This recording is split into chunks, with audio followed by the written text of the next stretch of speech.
my goodness. Merry Christmas, bitch. Merry Christmas, bitch. It's less to be Merry Christmas, bitches, because when you see this, it'll be Christmas. It'll probably be the day after Christmas. Wait. Yeah. No. Yeah. I might get it out tonight or tomorrow.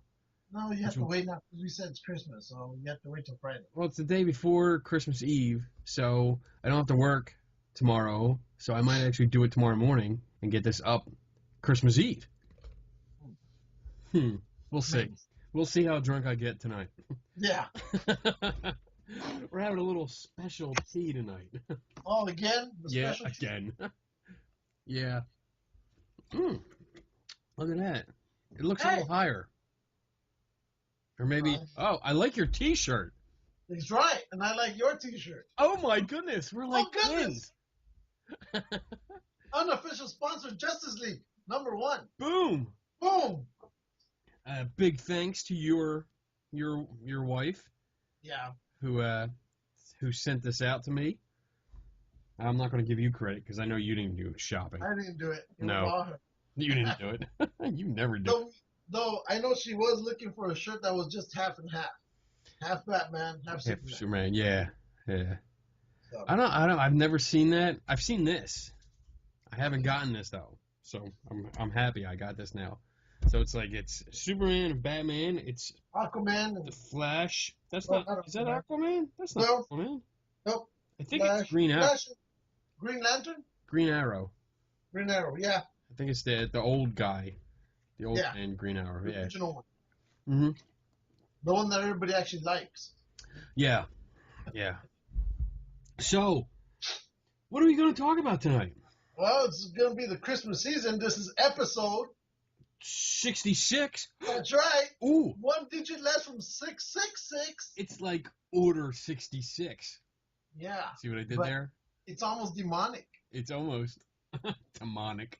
We should be doing this show at 3 a.m. in the morning because we just need the other 6. What? You know, Ghost Hunters, 3 a.m. Oh, that's you just ruined it. No. With your stupid Ghost Hunter logic. Dumbass. Shut up. You better be careful. You angled the camera down now. I can see when you're on your phone because I can see your phone now. Oh, yeah? Yeah. I got a new background. Yeah, I saw that. You noticed? Flipped everything backward. I know. It's all screwed up.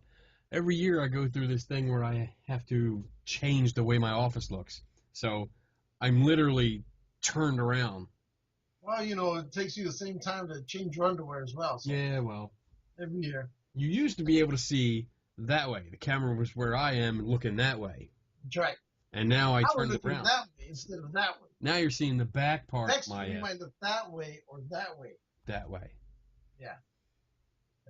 That way. That's where my books are. And I got stuff in front of me. There's Leia. Leia's right there. She's still there. Hello, Leia. And then we have Devil's Playground. Yes. Still in the back. Still in the background. We got some new things. What can you see? You can see some of my weapons on the door there. Oh, there's my retro phone down right here. Oh, I put my Devil's Playground away because it was raining, so I didn't want it to get damaged. Got some swords. Yes. Swords, yeah. And I got let's see. There's wait, you can't see it. There. No. There's the poster that I got from our friend Brad and Rachel. Yeah, where's the other poster you got from Vegas? It's right there. I don't have a place for it yet. Yeah, you do, right above that other poster. No, there's not enough room there. Just drop one down lower. I can't because that's where the screws are in the wall. You're being lazy. Shut up. That's how you are with gifts. Oh my God. You got a free gift. You got a free gift with something. You didn't want it, so you gave it to me. I have it here, too. I have that same damn poster. Shut up. Exactly. You're like, but I paid for mine. I don't need the 2 of them. I want to give it to Kenny. No, I paid for yours, too. Oh, now I got to put it up. Yeah, you do. Put it on the ceiling. With the maps. What was that? Nothing. Bitch. Hate you. Ooh. Oh, I gave those to Roman. Yeah. Yeah. Ooh. They're cool. They're pretty cool. Yeah, I like them. The metal bookmarkers. Yeah, from our friends at Color World. Yes. Yes. Who they Unofficial sponsor number 2. Yes. They announced that they put out their graphic novel of their first Color World book. They did graphic novels. They had graphic novels done, and the first one's ready to go. So I might order that. That's cool. I know they're coming down here to the West Coast sometime this year, probably. Next year. Yeah, starting in. Oh yeah, next year. Sorry, we're still this We're year. still in 2015. It's all right. So, what are we gonna do? This is our Christmas special. Well, before we get into the Christmas stuff, let's talk Star Wars. Okay, let's talk Star Wars. Okay, What was just released? The Force Awakens. That's right. Just a race. Just a release. So we have to put it out there. Today is Wednesday. It's almost a full week after the movie. So, spoiler if you haven't watched warning. it, it's on you. It's on you. If you haven't seen it, you suck. And it's on you. Because we're going to talk about it. We're going to have spoilers. We're gonna just let it all out here. So, That's right. if you haven't seen it yet and you want to, first, you suck. Second, stop watching. Fast forward to the 1 hour mark, and hopefully by then we're done. Yes. We might even be done before that, but just play along. Fast forward because we'll take a break. We'll take a break when we're done talking about Star Wars, That's right. and then we'll go into our Christmas stuff. Exactly. Okay? So when you see us get up and leave, you can stop and start watching again. Exactly. There. We're being kind to you. Yes. All right. We don't have to be. So, what you think? First thoughts. Well, I'll say that. Like I told you, like I've been saying, I left that theater like a fireball. I was happy. Poop? Huh? Because you had to poop? No, yeah, that too. Poop with joy. It was great. Yeah. But my only thing is, which like I said, which is why they watch spoilers and all that stuff, which unfortunately ruined one of our friends and he had to go back and watch it again. Yeah, we'll talk about it in a minute. and unofficial sponsor number 3. But my only fear going in was, please don't be anything like parts 1, 2, or even possibly 3. Right? That was the only fear I had. Went in, and of course they start with the traditional scrolling of the logo. Yeah. And I was like, oh, okay, kind of cheesy this time. For some reason, I just didn't feel awed by that. The opening scroll is cheesy throughout all of them. Yeah, but I mean, the other ones are pretty cool. This one just felt like, we'll just write some shit and we'll just throw it in there. So, but I didn't care. I was happy to see that. I thought the girl, Right. hands down, just carried that movie. I felt she carried it. I mean, it was on her. She carried it. She's my new flame.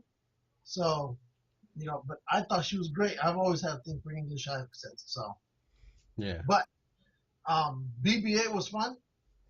It was great. I like the way that they brought in, the old characters one at a time. Yep.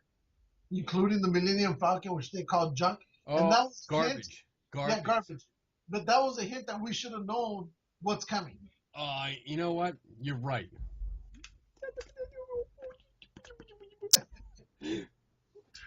But you're right. I should have taken, because when they said, I go, I should have taken that as a hint that that's the Millennium Falcon they're talking about. Because they referred to it as that in the other movies as well. Well, no. They always called it a hunk of junk. Well, still. In the original story. And then in this one, they changed it. They got us. They got me. Because as they were running, and they're like, what about that one? No, that's a piece of garbage. Yeah. I was like, I don't know why I missed it, but I totally missed it. We all missed it, I think. And you know what? The second time I watched it, because I went and saw it in 3D, you do actually get a glimpse of it really quick, but you have to be watching. Like you have to be looking know for it. Yeah, you have to know where it is and look at it, and you can see it real quick. But oh, I mean, it was great because it was that moment. Like that was the first major applause. Like the opening scroll, the open when it, boom, boom, boom, everybody clapped, and then it got quiet, and everybody's That was watching. actually like the return of the one of the first characters. Yeah, Because the Millennium Falcon, to a way, is almost a character it's in a itself. character. It's a character unto itself, and it Yeah. was great when it showed up. It was great, and then I was surprised that how well Ray knew the Millennium Falcon. Like she knew it. She flew it, and it was just. I mean, I thought she was going to beat the shit out of it. Well, she did beat the shit out of it, but it was good. Yeah, and for me, then here comes the new actor, the black guy, Fizz, Black guy, Finn. Fizz, whatever, Mm-hmm. Alka-Seltzer, whatever. But Alka-Seltzer. I liked him. I just thought, me personally, You're just racist. in some parts, yeah, in some parts, I felt he kind of overacted a little bit for me. In some points, when he was trying to hit that joking mark. Yeah. But I was fine with that because it wasn't Jar Jar Binks Oh my god. type of nonsense. I thought he was good. I thought he had two extremes. Like he was that extreme scared guy that wants to run, and then he switched it off and he was like joking around. But it was like a nervous joking to me. Yeah. I did like the relationship that he developed with Ray, where like he was that like protective older brother kind of thing, and that was a real good relationship. They really meshed really well. I didn't think there was any awkwardness between them. I thought they were great. When Han and Chewie showed up, it was great. And you know what? I was sitting next to my buddy Joe, who's probably he always watches our show, which I don't know why. Hi, Joe. He watched. Hi Joe. But like he's sitting right next to me, dude, and everything that came up, like as soon as the Falcon came up, we were like two little girls grabbing each other, like, oh my god, did you see that? And then when the Falcon gets swallowed up by that junk ship Yeah. out there, and then you get that scene, and I'm like, oh my god, here comes Han. I know Han's coming. And we were both like grabbing each other, like. I didn't even do that. I just like, oh my god, what the hell kind of trouble is that? And again, but I had a buddy, my buddy John, who watches it here as well, and every time something would happen like that, I could see it. He was sitting right next. He'd look over at me. Can you believe it? And he was feeding off of me, like, and we'll get to one scene that I think is the best scene out of the whole movie for me. Okay. But when those things were happening, he'd just look at me. And I had to look back at him. We're like, same thing. Oh my god! So, but I thought Fizz was good. He wasn't bad. I just thought you need to tone it down a little bit. Fine, I could care less. I had a friend at work say, what? The only thing that he kind of brought, and I thought, that's kind of right about his character was he was going. It seems that even though he's black, right, we're not being racist. Why do you have to be like this? Wait, no, because it makes sense what he said. He goes, he was doing a lot of like the mannerisms that black people here on Earth would be. You know what I mean? You know what I mean? Oh my god, you are awful. No, I didn't say. I'm just saying. He goes, he was acting like if he'd been here on Earth already. He had the same kind of rats, and I'm like, oh, okay, kind of, sort of. But again, I didn't care. I completely disagree. Again, I didn't care. But I thought he was great. He didn't act like a black guy who was from a different universe. He acted like a black guy who was on Earth and then went back to the universe. So what the fuck do you mean? He's a dude from Compton. You're just like you're trying to compare him to Lando, who's a smooth, awesome guy. Lando was different. Lando was because he was a mix. Oh my god. I think we should move away from this because I don't like where this is going, and you're wrong. And so let's just keep going. I like Finn. I like Ray. I liked Poe. See Poe, the pilot. I thought he was good as a smartass. It fit him. It fit him good because he was He was that hotshot pilot, so he was cocky. Yeah, and all pilots are cocky. If you've ever met pilots, every last one of them.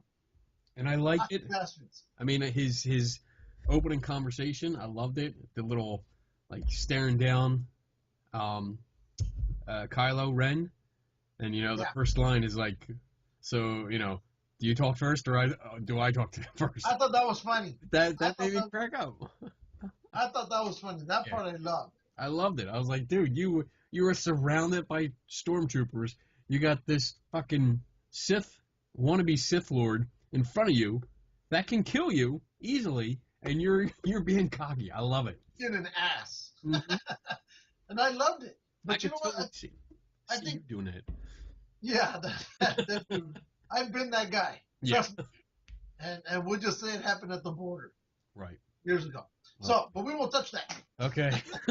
But but I think to another extent, I love the comedy that they did. But for me, I thought maybe there was a little bit too much comedy on that in the movie, because you have Han, who's always been like comedy relief, and now you got plop plop fizz fizz over here, and you have the droids, and I was like, I'm getting, it was a little bit for me again.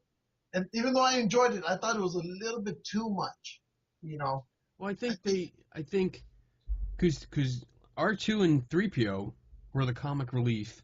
Yes. The main comic relief for the original trilogy. Yes. They weren't part of this. They really weren't part of this. We saw 3PO for a few minutes here and there. He had a few lines.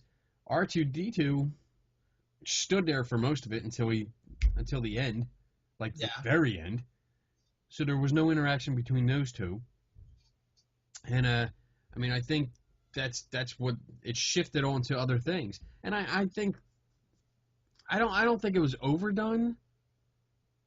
I had to watch the movie again because some of the things I thought was like when Kylo Ren has a temper tantrum, the second one, and he cuts the chair in half and stuff, and the troopers are coming around and they see the stuff come out the door and they're like, whoa, whoa, whoa, and they back up and go the other way.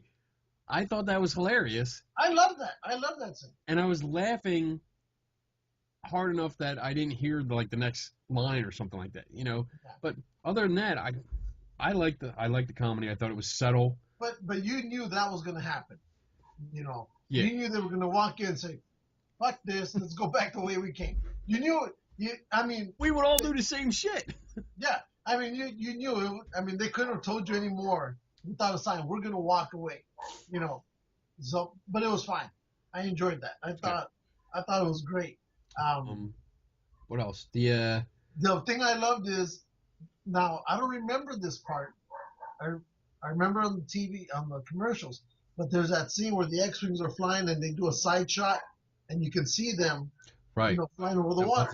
That wasn't in the movie. Okay, No. So I was right. But the scene that, like I said, here's the scene that I thought was the best scene out of the whole movie is, as the stormtroopers turn around, they look out in front of them in the lake, and all you see is this cascade of a wave of, It's the mist up after them. Yeah. And I thought, and I was thinking, and that's when my buddy looked at me, and I looked at him and go, "Oh shit!" Right? Because you knew what was coming, because of course you already saw that in the commercials. The previews, yeah. And I think they should have left that part out, the whole lake part. It would have been great. But anyway, from the preview or the movie? From the preview. Oh, okay. Because I thought that would have made a bigger impact. But anyway, but I love that scene because someone's ass is about to get rocked. And the stormtroopers are running all over the place. That's right. And they're like, shit. Yeah. So, but here's another thing, and I love seeing the X-Wings. I thought that was a great scene. Again, another old friend, although he's been modified. Yeah. Because they look in this movie, and I was looking at a couple of the models are to scale. If there was one that actually existed, the new X-Wings are smaller and more compact than the older X-Wings because they're longer nose-wise, and they're actually a bigger aircraft. So, whereas the funny thing is about the TIE fighters, in the old movie, TIE fighters were always considered like a real agile but they had no shields. They were basically a run and gun until you die. Basically a suicide plane, right? Because they didn't have there was no shields. It was just what made the TIE fighter great was they were maneuverable and fast, but that was the only protection they had. So in the new one, they made the TIE fighters a little bit bigger because they're not as small as they were before, and now they actually have better protection than they can actually take a hit instead of just being blown up at one time. Right. Well, the X-wings don't have shields either. Well, they've had their They don't have shield, shields. They still got hit. They were getting engines blown out, and but if you look at it in their Star Wars glossary, the X-wings had a certain shield to them. They were small. They weren't as fast as the TIE I fighters. think you're full of shit. Nope, nope. Yep. They weren't as fast as the TIE fighters. I'm gonna look it up now. And look it up. Let's find out. I'm gonna look it up. I loved it. I love seeing them back here again. I did too. So I thought that was a great scene. I thought there was also, speaking of scenes that were in the previews but not in the film, there was another one a little bit later after that battle when Rey and Finn and Han, they're talking to Maz, the new Yoda. I love her. I thought I think she's cool. I think she's. You know cool. what she reminded me of as soon as I saw her? What? The lady in The Incredibles. The lady who would make the uniforms for The Incredibles. Really?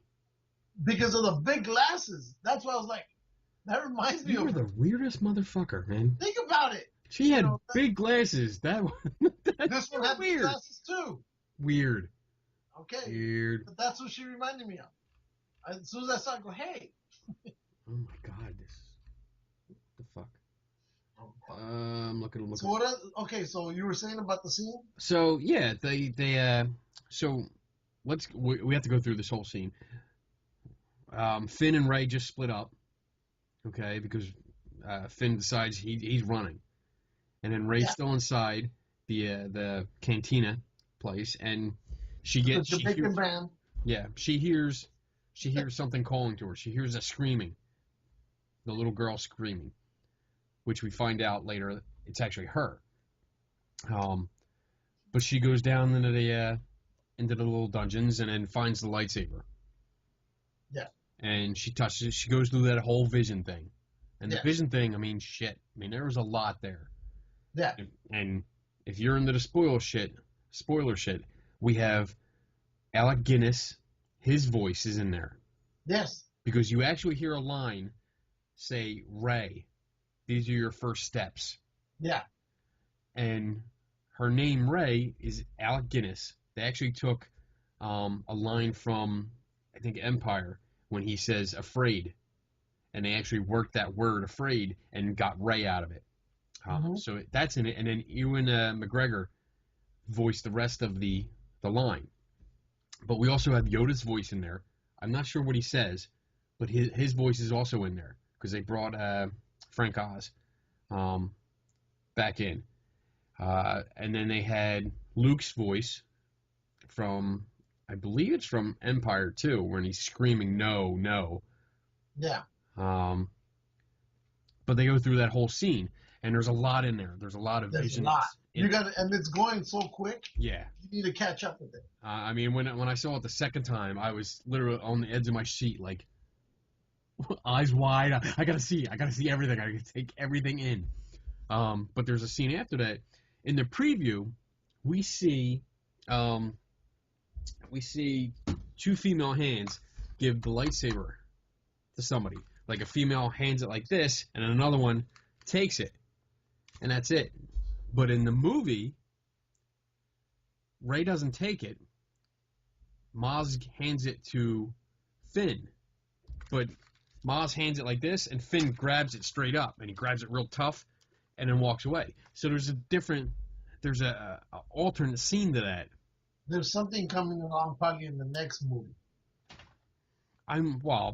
They haven't done that movie yet, so your camera's moving a lot.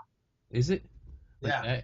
Yeah, it's because it's not steady. I have to. And what it's doing, it's throwing my camera off, so my Skype will shrink back to normal. I don't know why it's doing that, but I've noticed it. So I'm It's like, because your Skype sucks. no, because the camera's trying to catch up. It's like, ah, fuck it.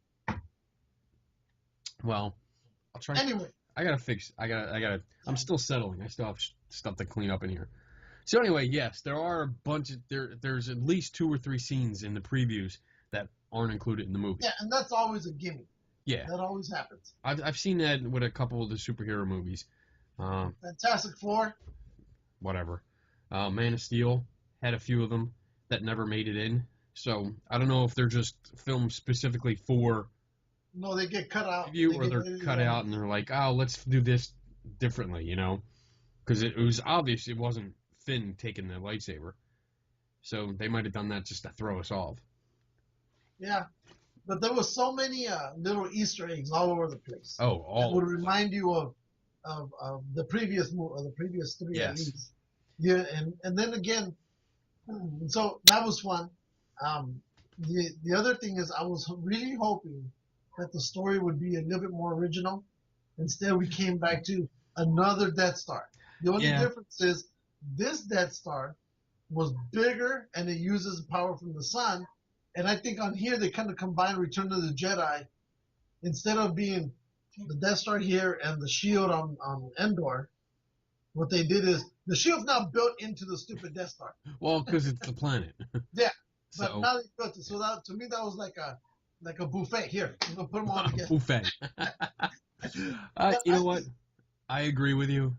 I thought, We've played the Death Star shit over Yeah. because I don't know what is the fascination that the Empire has with the goddamn Death Stars. You would think, you know what? We've lost 2 of them already.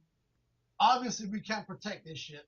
yeah, Let's just go away from it because people are more afraid of our starships than they are of this stupid thing. Yeah.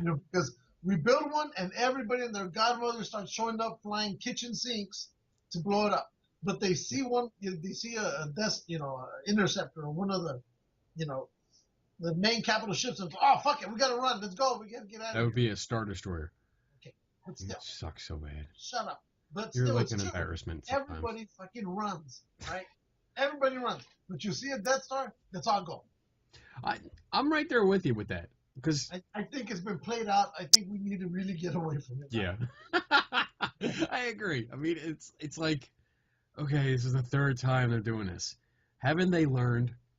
Like, seriously, when you make a Death Star, that is the primary target. They're going to blow it up. That's all they want to do is blow it up. And that's what they're going to do. You're going to use it once or twice. I also was the whole and I guess it's okay. I'm a big fan, but I thought it was very cheesy that they're sucking energy from the sun. That's way far away. They're sucking it into the planet. Like, what? And then they shoot out this big laser that splits into like 5 different beams so it can hit 5 different systems.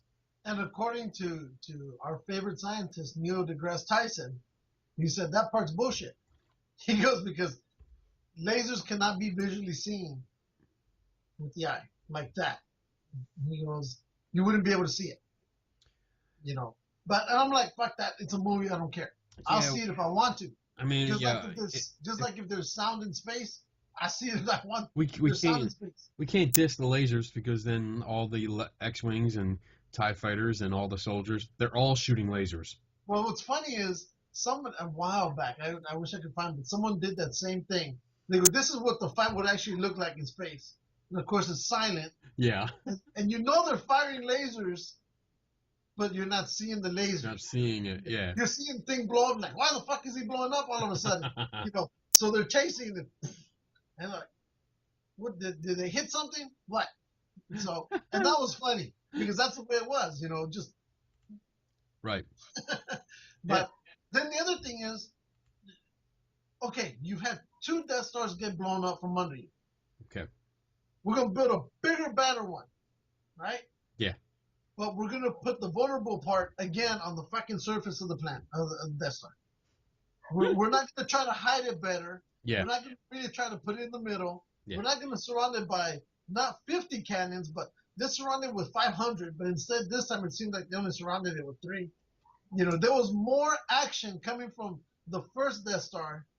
More shit everywhere, more Yeah. laser cannon fire than this one. Although here the cannons look bigger, but you were again, the cannons that they built were meant to take on capital ships, not fighter ships. Yeah. And again, they did that. Let's put the bigger cannons on here because it's not like the small little vessels haven't destroyed us before. Yeah. So, they I was won't like, do that again. Yeah, they're silly. That's stupid. Third time's a charm. We're gonna make this one perfect. I would have definitely liked to seen a little bit bigger of a space battle. Return of the Jedi fight. The what? The Return of the Jedi. Where the well, there are no Jedi. Huh? There are no Jedi except for Luke. No, in the movie Return of the Jedi. Okay. Okay. Yeah. That's where they're both, big space battle. That's what I was hoping for. I was kind of looking. Hey, I'm down with seeing more ships going on versus each other. Hell, they could have thrown in, any combat scenes from Red Tails that they could have put that in there. Yeah. And like I told you, that's World War II, but that's Star Wars. I would have liked to see more than 12 X-wings. Yeah. I think that's true. And then they go, we've lost half our fleet, and I go, wait a second. How'd you lose half of your fleet? Because in 30 years, what happened to all the bigger ships that you had? Where'd everything else go? Well, we don't know because, they're now called the Resistance.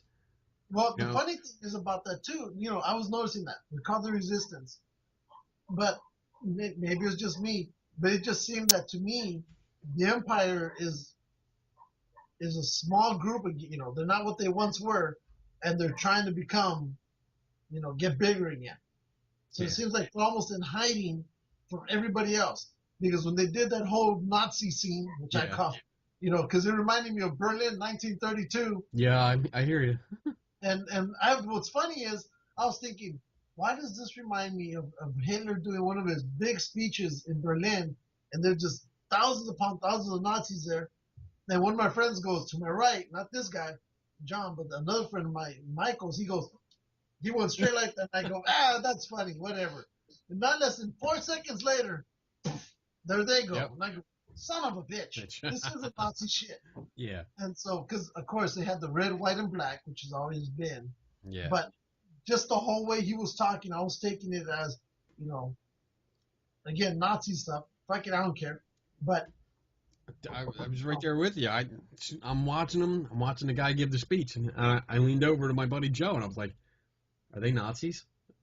Am I watching Nazis?" Am I on the History Channel again? Yeah. What the? Did we switch stations? What the fuck? And yeah. There's some parts that I was a little on, but I liked the story. I liked it picked up a little bit. I was very sad at the one of the most memorable parts of this movie. In fact, the most memorable part of the movie, in my opinion.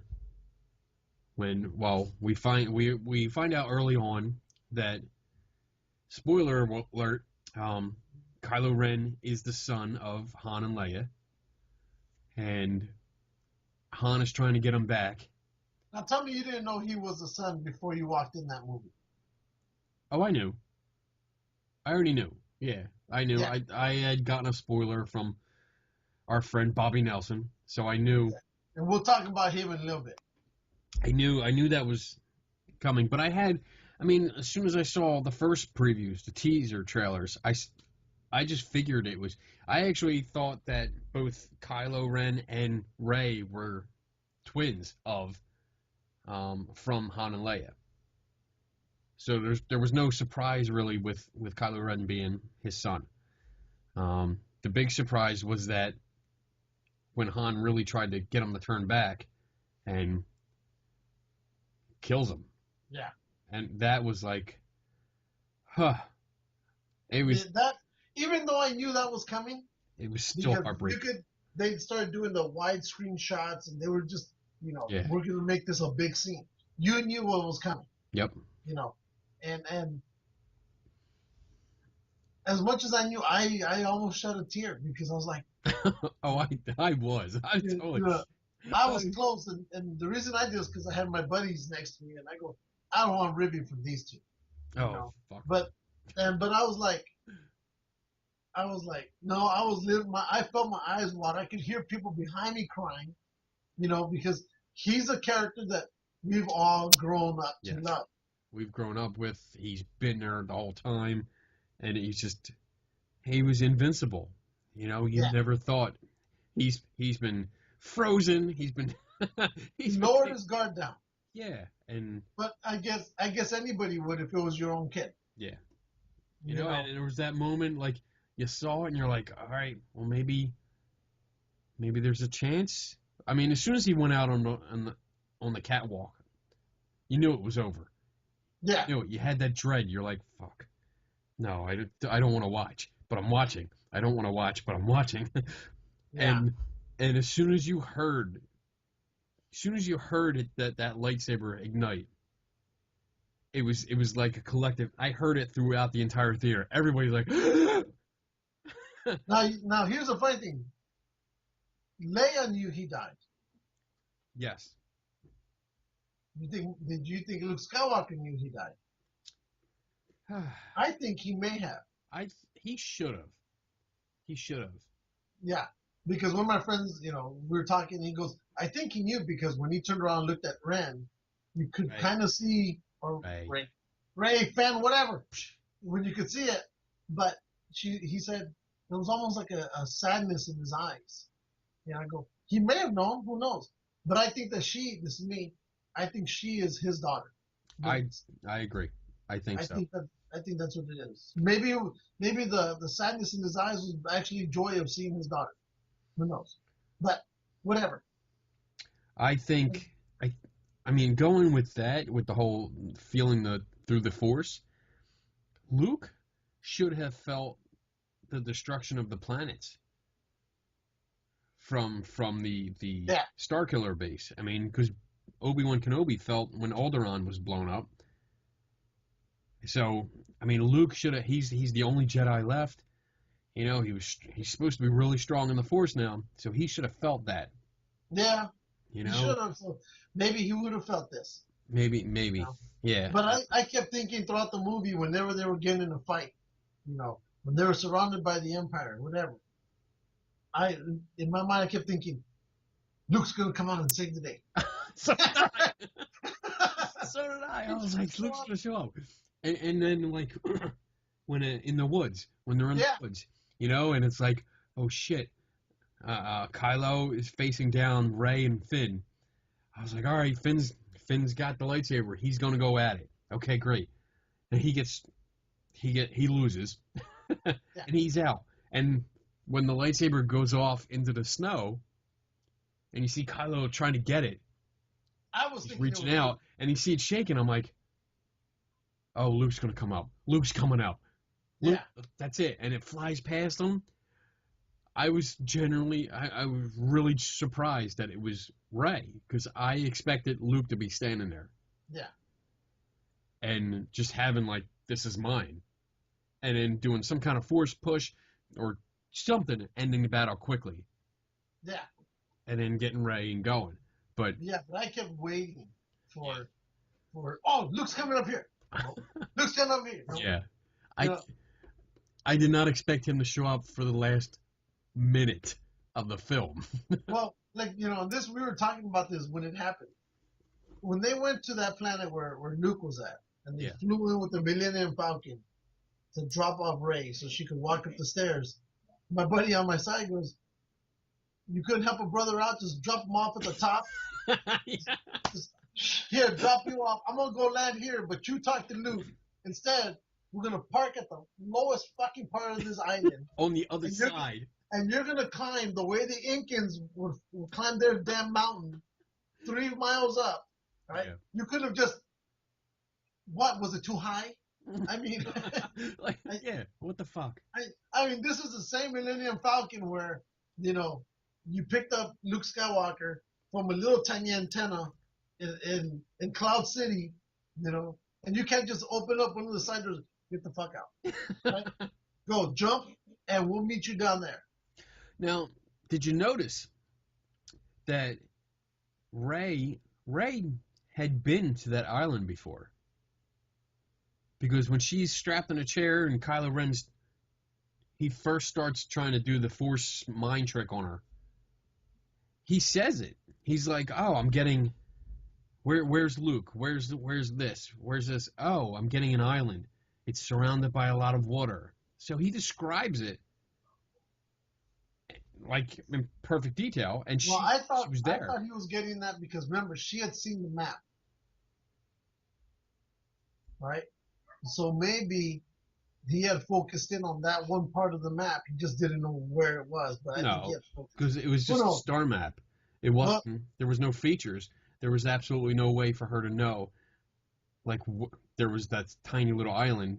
that's the Force. You can look over there. He just doesn't know where. Now, But did you see that? stop being dumb. Did What? you hear about the other spoiler that about how BB-8 kind of helped R2D2 come back out Yeah, of his by coma? bumping into him and asking. Yeah, apparently he bumped into him and said, "Hey, I I got have this this piece of piece of map. map. Do you have anything that goes with it?" Yeah. So And that was what J.J. Abrams had said. But again, due to cost, they couldn't include that. You know, the way is they couldn't explain it the way he wanted it to. right, He explained. it didn't. It didn't. The editing didn't work out Yeah. the way he wanted it to because it should have come off as like BB-8 woke him up because of that, but instead it looked like Ray's arrival at the base woke him up. Yeah. And yeah, go ahead. Well, then the other thing, well, since we're talking about, old to previous Star Wars movies, did you notice? I wonder what you thought. Because when I saw this guy, I was like, hey, I know that guy. And it's Lando Calrissian's co-pilot. Oh yeah. I Yeah. don't know his name. Shit. I call him Flubbermouth. What? I call him Flubbermouth. Flubbermouth. Nice. Shit. Yeah. But when I saw him, I was like, hey, he's his own pilot now. Yep, Right? he was in full gear. Yeah. And then I took this other part as an ode to Porkins. Did you see that guy? You know exactly what I'm talking about. The guy from Heroes. Yeah. Yes. And when they showed the big fat dude, I go, it's Porkins. Neum Nub. Okay. Neum Nub. That's Lando's. Liam Nielsen. Okay. But yeah, when I saw the guy, the mind reader from Heroes, and Heroes Reborn, yeah, when I saw him there, like you first see him in the command center, and then when he comes out in full X-wing pilot gear, I was like, he's Porkins. That's his kid. And I think that was also an Easter egg. If you weren't familiar, then of course it'd be just a little pilot. But when I saw him, and maybe it wasn't meant to be, but that's the way I took it. All I saw because when he showed up, I yelled, "Who's Parkins?" so, so that's what I thought. Oh, I did the same thing, dude. I did the love same. to see that guy. I still think they should make a movie just on Porkins alone, and I don't care if they made that one a comedy. That would be, fucking fun. That should be just like a spoof. So yeah, but I will get to the one point that I think really pissed me off about the whole movie. And that was Han and Chewie have been friends for previous 30 years. Here we go. 30 years since the Return of the Jedi, and then we'll just say another 10 years prior to all that, right? Whatever. We'll say 40-year friendship. They've been in a lot of fights. Not once did you ever see Han ever grab Chewie's, bowcaster in any of the movies. And all of a sudden, 40 years forward, he picks up his crossbow, he shoots it, and now he realizes how strong and powerful this weapon is.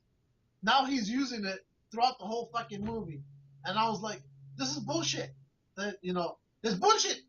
You know, Oh my I god. didn't care for that at all. I go, You're a nitpicker. no, that to me was like Gene Simmons of Kiss, who does the blood and the tongue and the whole fire, the flame sword, and all of a sudden one of the other members who never does it, suddenly says, "Fuck it, I'm gonna start doing it." No, you got your shit. That's what you do. You have a fucking blaster, you keep it. I didn't agree with it. First of all, no, Chewie got shot. I don't give a damn if he got shot. He got shot. He could Still not alive. lift the crossbow anymore. He got shot in the fucking leg. That has nothing to do with his arms. He didn't get shot in the leg, dumbass. Who cares? Who cares? See, No, oh my god, you are such a ghost hunter. No. You are like just all the ghost hunters out there Whatever, because bitch. you're like, oh, Such a well, whore. I'm gonna say this, Damn and then when Harvey. somebody calls you out on it, you're like, oh, well, it's the same difference. It doesn't make, Fuck it doesn't matter, and you No, say but something it doesn't completely matter. different. He's You're still such a, getting- you're such a fuck. You're such a, I fucking hate you. Chew you. I'm not talking to you no more. Whatever. So no, but I didn't care for that. I didn't care for it at all. I don't care what you care about. I didn't care. I didn't care for that. I mean, It was funny. I didn't. The first time it was cool. I was like, okay, fine. But it was like, then borrow it again. Then borrow it again. Here, give me your bandolier. I'll borrow that too. Fuck it. While we're at it, can I make a hat that looks like your hair? Yep. Oh. No. Overactor. No. Overactor. You Hey, nitpick. because we're talking about what we liked and what we didn't like. I didn't care for Okay. that. You know. I now Supreme Leader Snoke. He's goddamn Lord of the Rings. That's what I thought when I saw him. Really? And yeah, I thought he looked like one of the goblins from Lord of the Rings. I am gonna go with the idea that this is Darth Plagueis. I don't care who it is. Darth Plagueis. Plagueis. Plagueis. However you say it. Darth Plagueis. What? Darth Plagueis. Playlist? Plagueis. No. Plagueis. Plagueis. Played us. No, there's a G in there, dumbass. Darth Plagueis. No, he's not Mexican. Stop. Darth Plagueis. Anyway, I think he's Palpatine's former master. I think he's come back. Sam Rodriguez. We.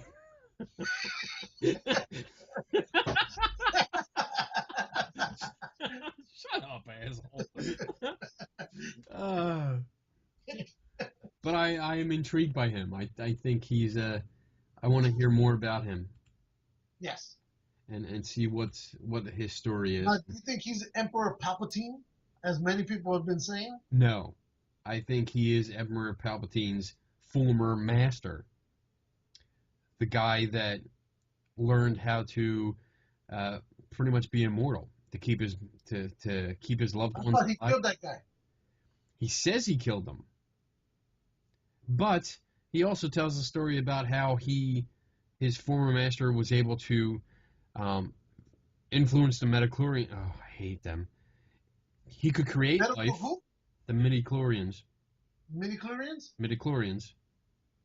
Midichlorian. Midi. Midi? It's 2 words, dumbass. Chloroform. Midichlorians. Midichlorian. I'm gonna punch you so hard in the face the next time you come out here. Rodriguez. Anyway,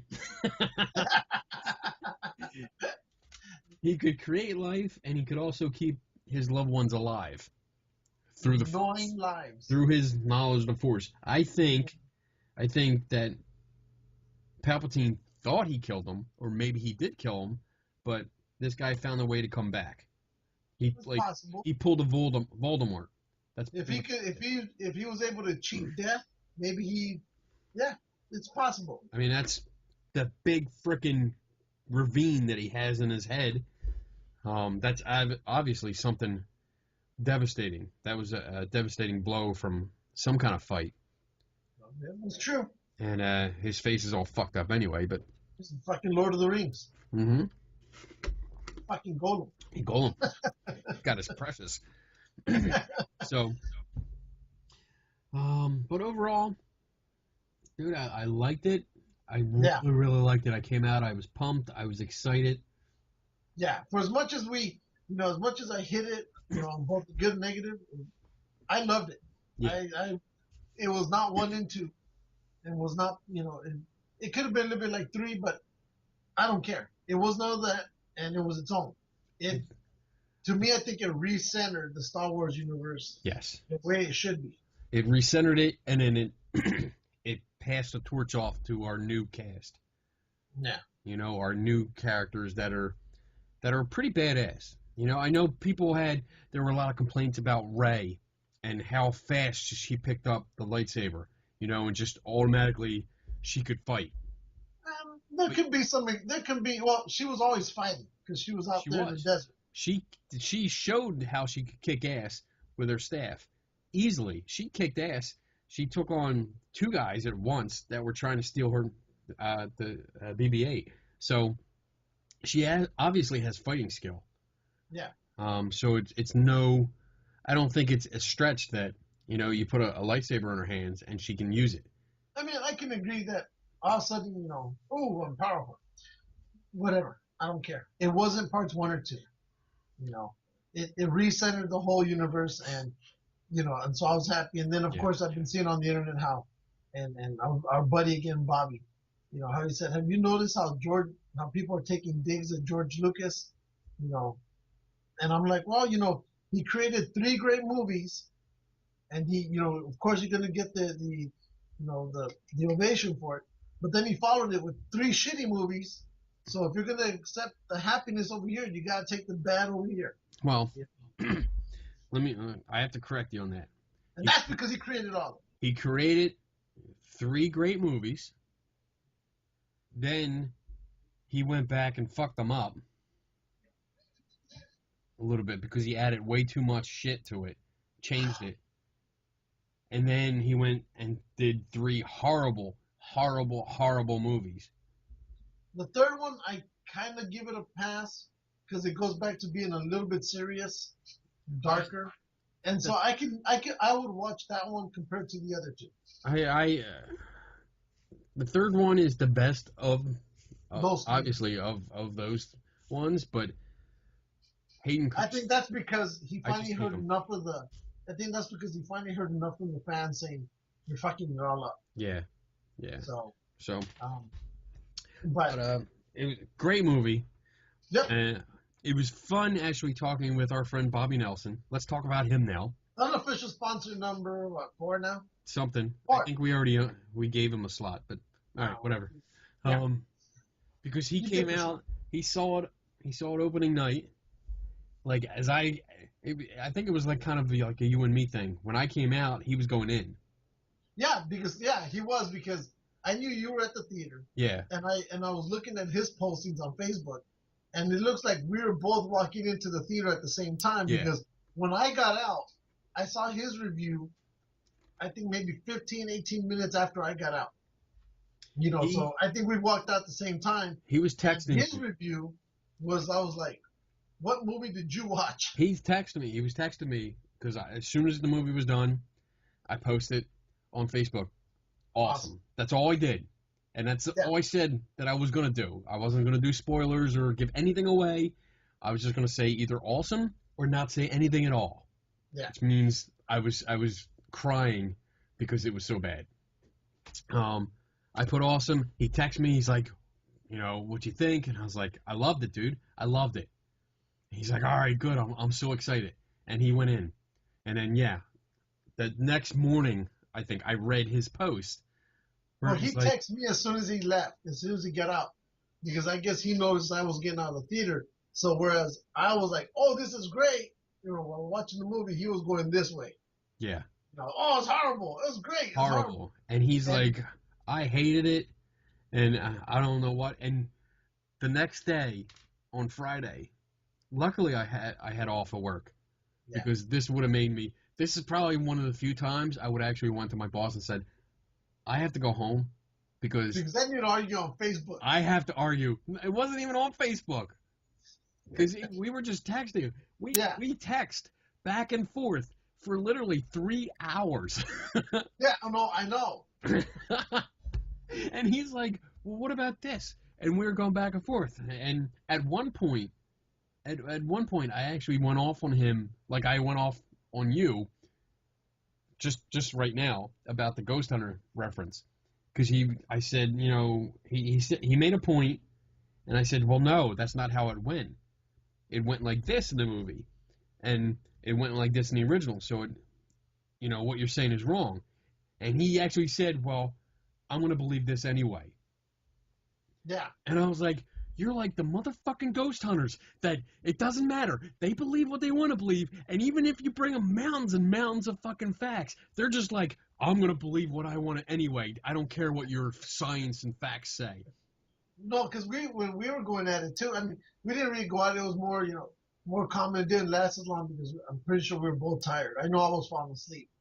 And so our conversation wasn't 3 fucking hours, but I was even thinking I hated it, this was worse than the first one. I'm like, what the hell? He goes, I'll put this as a number 2 right behind that one. I'm like, what movie did you watch? Did you watch the Dark Crystal?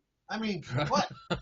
I like the Dark Crystal, but I mean. Yeah, I like it too. Why you have to pick that one? Why you got to pick on that movie? Because one has nothing to do with the other. Oh. So, that's what I was thinking. Okay. This review that he's doing has nothing to do with this, and he was just beating it to death. And his posts were flying on Facebook like he was making good. I saw him going all over. Like he was commenting on other people's posts, saying how it sucked and this and that, and just going crazy. And I'm like, at one point we were arguing. He's like, I can't believe that, 6 X-Wings blow up an entire planet. And he brought that up to me too. And mind you, when he told you that, he told you the day after he told me. And you gave him the exact same fucking response that I had given him the previous night. And I go, do you not remember that Han and them were all putting charges inside? Right.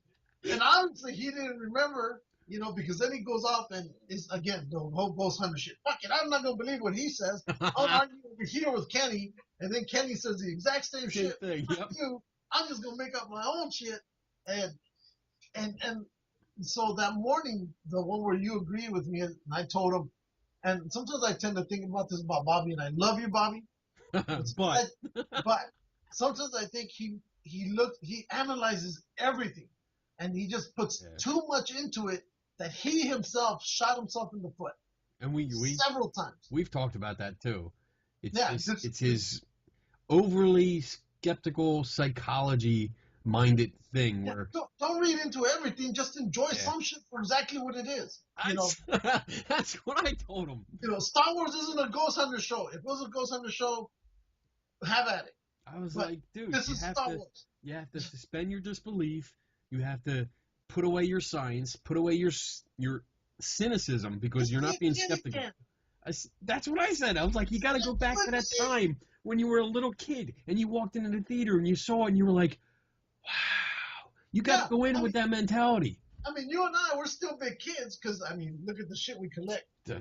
We got fucking toys everywhere. Everywhere, right? Shit. Fuck, we could be here for another 3 hours just on toys. But, we can read. Yeah, exactly. Shit. Fucking Godzilla's right here. God damn. But, exactly. Shit. But be a kid sometimes. But he, and I told him, you yourself are your own worst enemy. Exactly. And then you came on and you hit liked on that, and then you said something along the same lines, a couple, comments down. And so then he goes off. And I think it was Saturday he went to go see the movie again? He went Friday. He went Friday night. Because he saw it Friday. He saw it Thursday, Friday, Saturday, and Sunday. Okay. But the second time he went to see it, he texted me. And I forgot where I was at, but he goes, dude, I went to go see it. This is the greatest fucking movie ever. Now, knowing Bobby, I kind of said to me, because the way he's been sometimes, I go, he's being sarcastic. Is he just saying that because everybody else is saying it's great and he's the only one saying no? And I was like, maybe he did go watch it. Maybe he's not pulling my leg. So I go, cool. good. Did you like it? And he goes, yeah, I loved it. Blah blah blah. And I'm like, all right, but then again, I was also busy, so I wasn't ready for a 3 hour text or Right. whatever. But I was like, cool. I'm glad you liked it. Glad you had fun. And then I went off to do whatever I was doing. He And then he posted it on Facebook. I love the movie. And I go, oh, okay. I guess he is telling the truth because he's, he's he, making it public. he texted me. I was in Barnes and Noble. I was I was in the philosophy aisle, and I got a text from him saying, "Okay, dude, I'm in. Greatest fucking movie ever." I was like, "Really?" So you had the same I thought that thought I the had. same thing. I'm like, he's just saying this to fuck with me. See, kindred spirits, man. We could connected. We told him everything the same. And then he's like, "No, I did it. I don't know how I missed half this shit." But then he admitted to me he had like 3 or 4 beers and a few Excuse me. shots. I call that bullshit. A few shots before he went in. I call it bullshit. So he doesn't because remember. The pictures he was taking before he went there didn't look like he was He was inebriated by the alcohol. It was a picture. How can you tell? I don't give a damn. He didn't look fucked up. Whatever. All right, Ghost Hunter. All Mexicans have a look when they're fucked up. Okay, Ghost Hunter. He didn't have that look. Okay, Ghost Hunter. I was using my Mexican Jedi powers, and I didn't sense he was drunk. You're full of shit. So he's bullshitting me, man. Anyway, I don't care because I'm happy that he finally went. Yeah, he saw finally it, came around. and he loved it. He was happy again. He got rid of all this fucking bullshit in his head. But it's exactly what you said. He read every spoiler he could. He actually had a friend that went to the premiere, the Monday night premiere, and he got all the information from there. So he already had an idea going in. What he did was, in my view, when he admitted to that he had seen all these spoilers and all this and that. In my mind, I told myself, he basically rewrote the movie. Right. And the movie was completely different from what he saw. Yep. So he was watching Dark Crystal, but it wasn't what he should have been over here. But he turned back to the light side, so we're good. Yeah. We're good. We're good. Thank you, Bobby. Love you, Bobby. Love you, Bobby. Shit. You bitch. All right. Are we fun. good? We should take. We're good. That was great. Let's We take had a good deal. Let's We take actually like did an hour and 12 minutes talking Star Wars. let's take a little break, and then we'll come back and we'll talk about some Christmas stuff and toys and stuff like that. All right. So find a song. I found one. You found one? Yep. All right, play it. 3 minutes. 3 minutes? All right.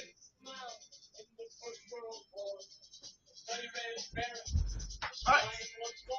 Snoopy Christmas.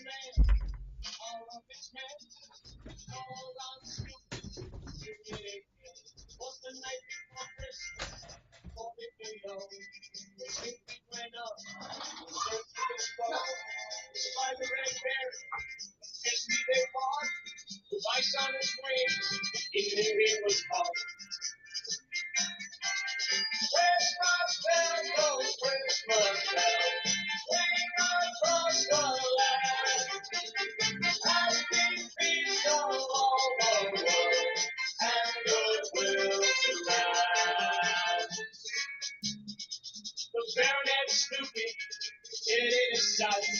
He reached for the trigger, put it tight. Why he didn't shoot well, we'll never know. Or was it the bell from the village below? Christmas bells, those Christmas bells, ringing through the land, bringing peace to all the world and goodwill to man. The Baronet Snoopy, fighting the right, we forced him to land behind the enemy lines. Snoopy was certain that this was the end when the Baron cried out, "Merry Christmas, my friend!"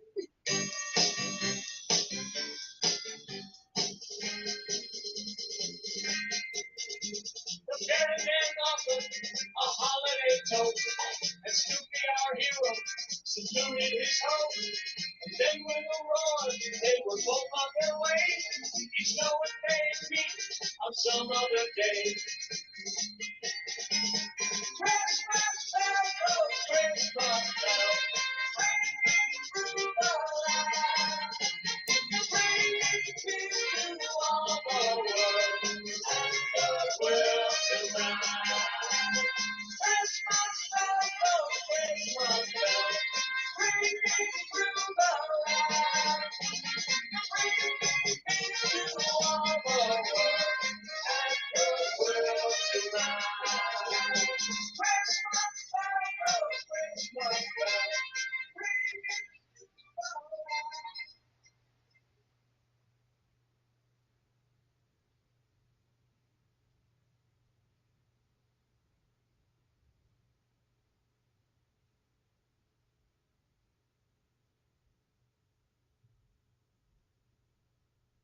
Wow, the music's over. Yeah. I guess I should actually time it. There we go. All right, got my Santa hat on. All right, Snoopy, that's enough from you. Yes. All right, bitch.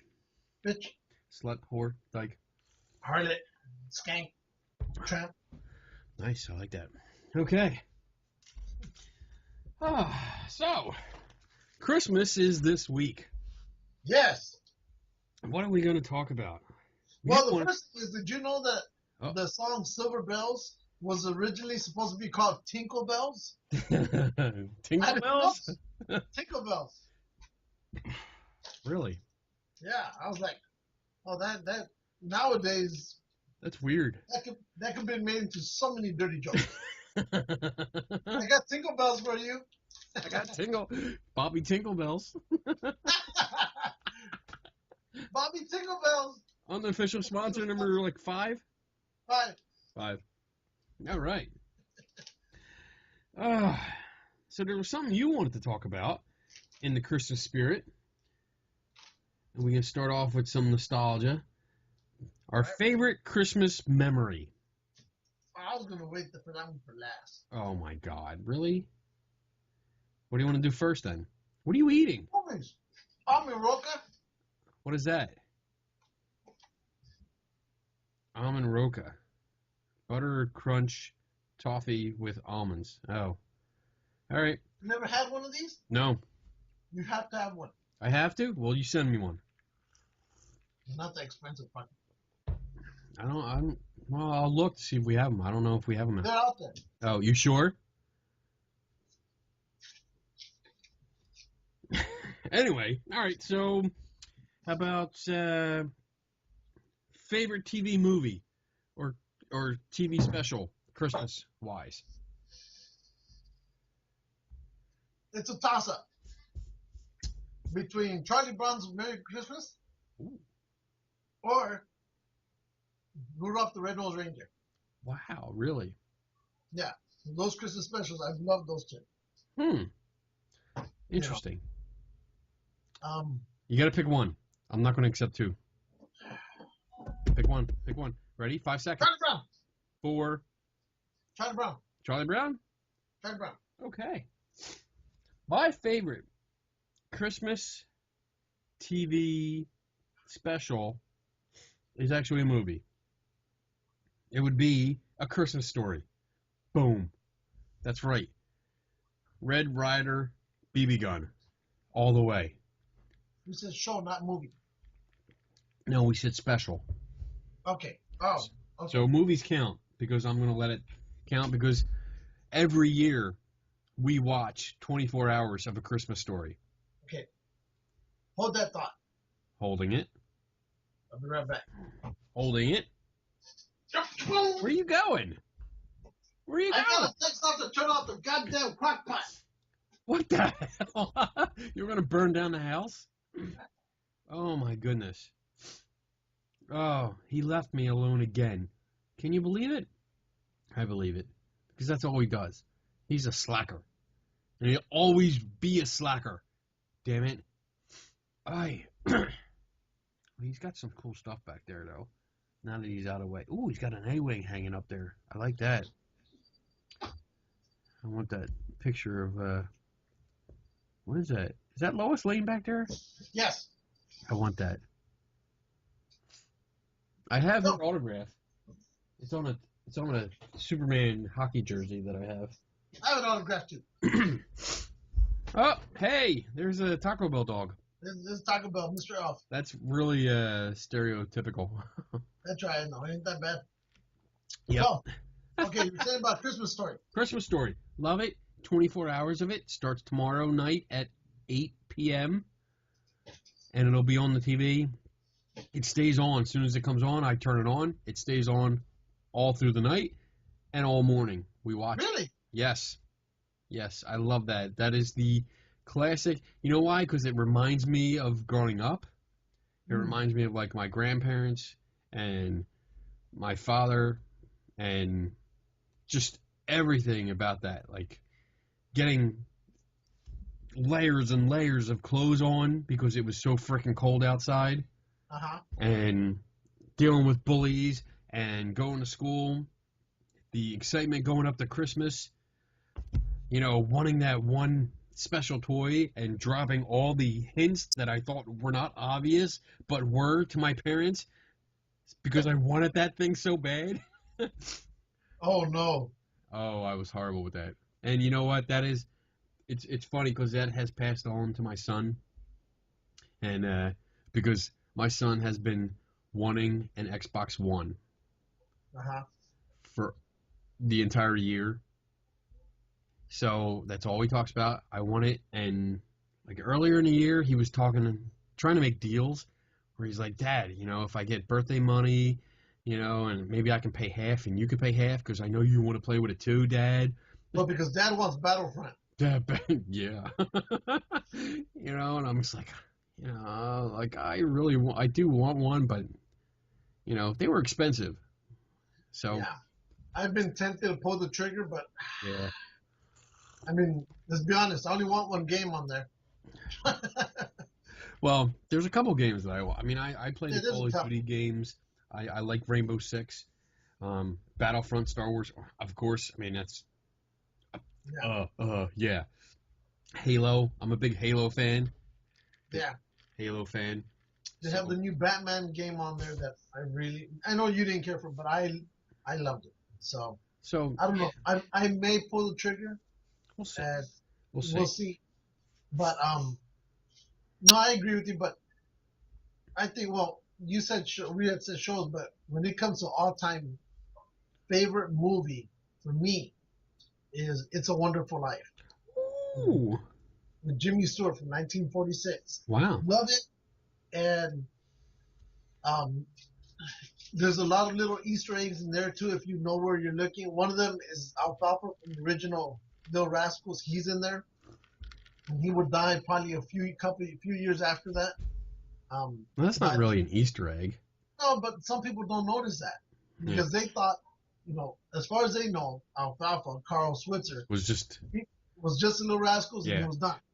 But he shows up in little movies everywhere, here and there. But you really need to find him because he never again picked up a lead part. He played the little bit part and then he was gone. Yeah. But for us, we watch it and it doesn't play all day, but it's one of those that the family sits and we all watch the movie and I laugh at it. But what's funny is just yesterday we went to the AMC movie theater, and I guess they do this flashback thing every once a month. Well, the flashback they were playing was It's a Wonderful Life. And Patty saw it from a month ago when we went to see another movie. She goes, hey, look, they're playing it on a Tuesday, 2 days before or 3 days before Christmas. You want to go? And I'm like, do I want to go? So I was actually, and even Bobby made a mention because I put on Facebook, I go, I'm more excited to see this movie in big screen than I was Star Wars. I know. And I know you and him I'm surprised you didn't reply. But because I thought it's not even worth a reply. It was so ridiculous. But I mean, because I've always wanted to see that movie in the big screen. And it's not one that's played out there anymore. Yeah. And when you see those older movies on the bigger screen, you start noticing things that you don't see, that you've been watching for years. You don't even notice it. Like, for example, when they played Wizard of Oz in the big screen last year, we went, and throughout the whole tornado scene, you don't notice it, but there's other stuff in the actual tornado that it's like, oh, I didn't know there was that person there, or there was, there's other stuff flying that you never see. All you know is there's stuff there, but you don't know what it is. Right. And that's because they went from letterbox to a TV. Yeah, like, but I mean, there you go. But still, it was exciting to see it, and I thought there would only be maybe 20, no more than 30 people at the theater to watch this old movie. Yeah. The place was sold out. Wow. Completely. I mean, I was like, you would think it's Star Wars because it was completely filled out. And when I would laugh at parts here at the house, it was kind of fun because I guess everybody else was laughing at those same parts at their homes, but now here we all are laughing at those parts again. And I go, that's pretty cool. So, but for me, it's always been that movie. And It'll always be at the top, and then followed by the original Scrooge black and white movie from, like, I think 1938. A Christmas Carol. Yeah. I found a list that was compiled by Forbes magazine. Uh-oh. The top 10 Christmas movies. And I went down the list. I want to read it to you. All right. I don't agree with 3 of these. All right. Mostly because I don't know what they are. Okay. I've never seen them, and I think they're stupid. But number 10 is the original 1951 A Christmas Carol. Number 9, the 1947 Miracle on 34th Street, which is also a good one. I like that. And what's funny is I haven't really seen that one. I see only snippets of it. And which one is the one with the court case? That one. That one. Okay, that's the one I like. That one I keep missing, and I've seen it everywhere, and I'm trying to catch on to it, but then somebody or something gets my attention, and I lose. I need to sit my ass down to watch it. Number 8, Gremlins. Okay. Yeah, it took place during Christmas. You know what? Any movie with Phoebe Cates in it, I'm in. Number 7, Elf. Yeah, I know. My problem with that movie was I loved it until the end. The last 10, 15 minutes of that movie, the whole scene in Central Park and with the cops, it ruined with the horses? It. Yeah, it just, that was weird. For me, that whole section just ruined the rest of the movie. Yeah. I love the movie, but I will watch the ending. I'm with you. Up until that point, it was funny. I liked it. It made me laugh, with the goofiness and like putting syrup on spaghetti and stuff like that. It was funny. But yeah, the end, when they brought out the horses, the cops on the horses, and they were like the 4 horsemen of the apocalypse or something. It was ridiculous. I think for me that one was, he was supposed to keep his identity secret, and now that he did this shit in Central Park, now everybody knows. And I think that to a certain extent also played into my view of that movie. So, no. Number 6 is a movie called The Bishop's Wife. It's a black and white movie. I don't know what it is. It sounds familiar because I love watching a lot of black and white movies. Right. I have a big collection of them. And I think maybe if I see that one on the screen, I'll know exactly which one it is, but the name isn't striking a chord with me. Number 5, A Christmas Story. Yes. Number 4, another one I don't like, 1951, or 1941, I'm sorry, 1941. That's the name of the movie.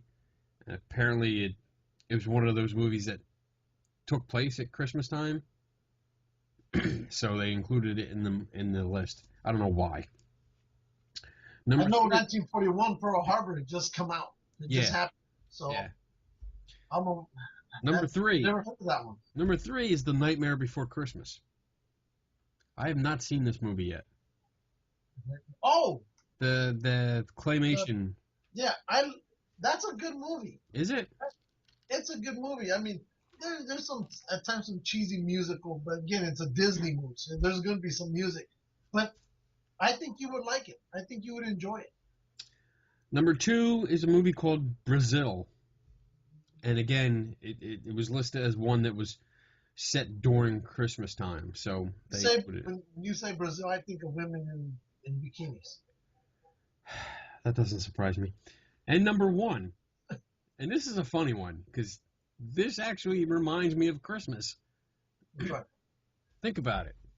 More modern kind of movie. Okay, I'll say what I think it is. Okay. Because I love this movie, even though it's how people can say it's a Christmas movie, it's but it's not. It's not a Christmas movie. No, it's not. But it's in the Christmas time for me, and I'm thinking it's Harold and Kumar. No. Okay, well for me, Harold and Kumar, they made 3 White movies. Castle. Yeah, well they made 3 movies. They made White Castle, then they made The Escape Guantanamo. I thought was stupid, and then was the final one, which was Christmas, and that one can get raunchy as hell, and it had me laughing my ass off. I think I put that one as my top 5. Wow. In my top 5. Really? I didn't even know they made a 3rd one. They made it. It came out. It hit, and then they took it right out because it was a Christmas movie. So, I mean, but you gotta watch it. But there's some. Well, think of Yeah, another. it's not for Connor. Let's just put that. It's not for Okay. Connor. Well, I didn't think any of them were for Connor. Well, the first two could be maybe Connor, but that last one no, because Okay. they do an Easter egg to your favorite movie. A Christmas Story? Yes. Wow. I can't tell you what it is, but Well, yeah. the number one movie is Die Hard. I love the movie. It's one of those movies. You know what? When I read it, I was like, yeah, because it's at Christmas time. But it's not centered around Christmas. Like Well, it Miracle on is. 34th Street was, It's a Wonderful Life is, I mean, The Christmas Story is. the movie the idea is first that he was going there for a Christmas party. For a Christmas party. So it's all, there's the Christmas decorations around. I mean, he uses them. It's part of it. I don't see it as And it's part of it.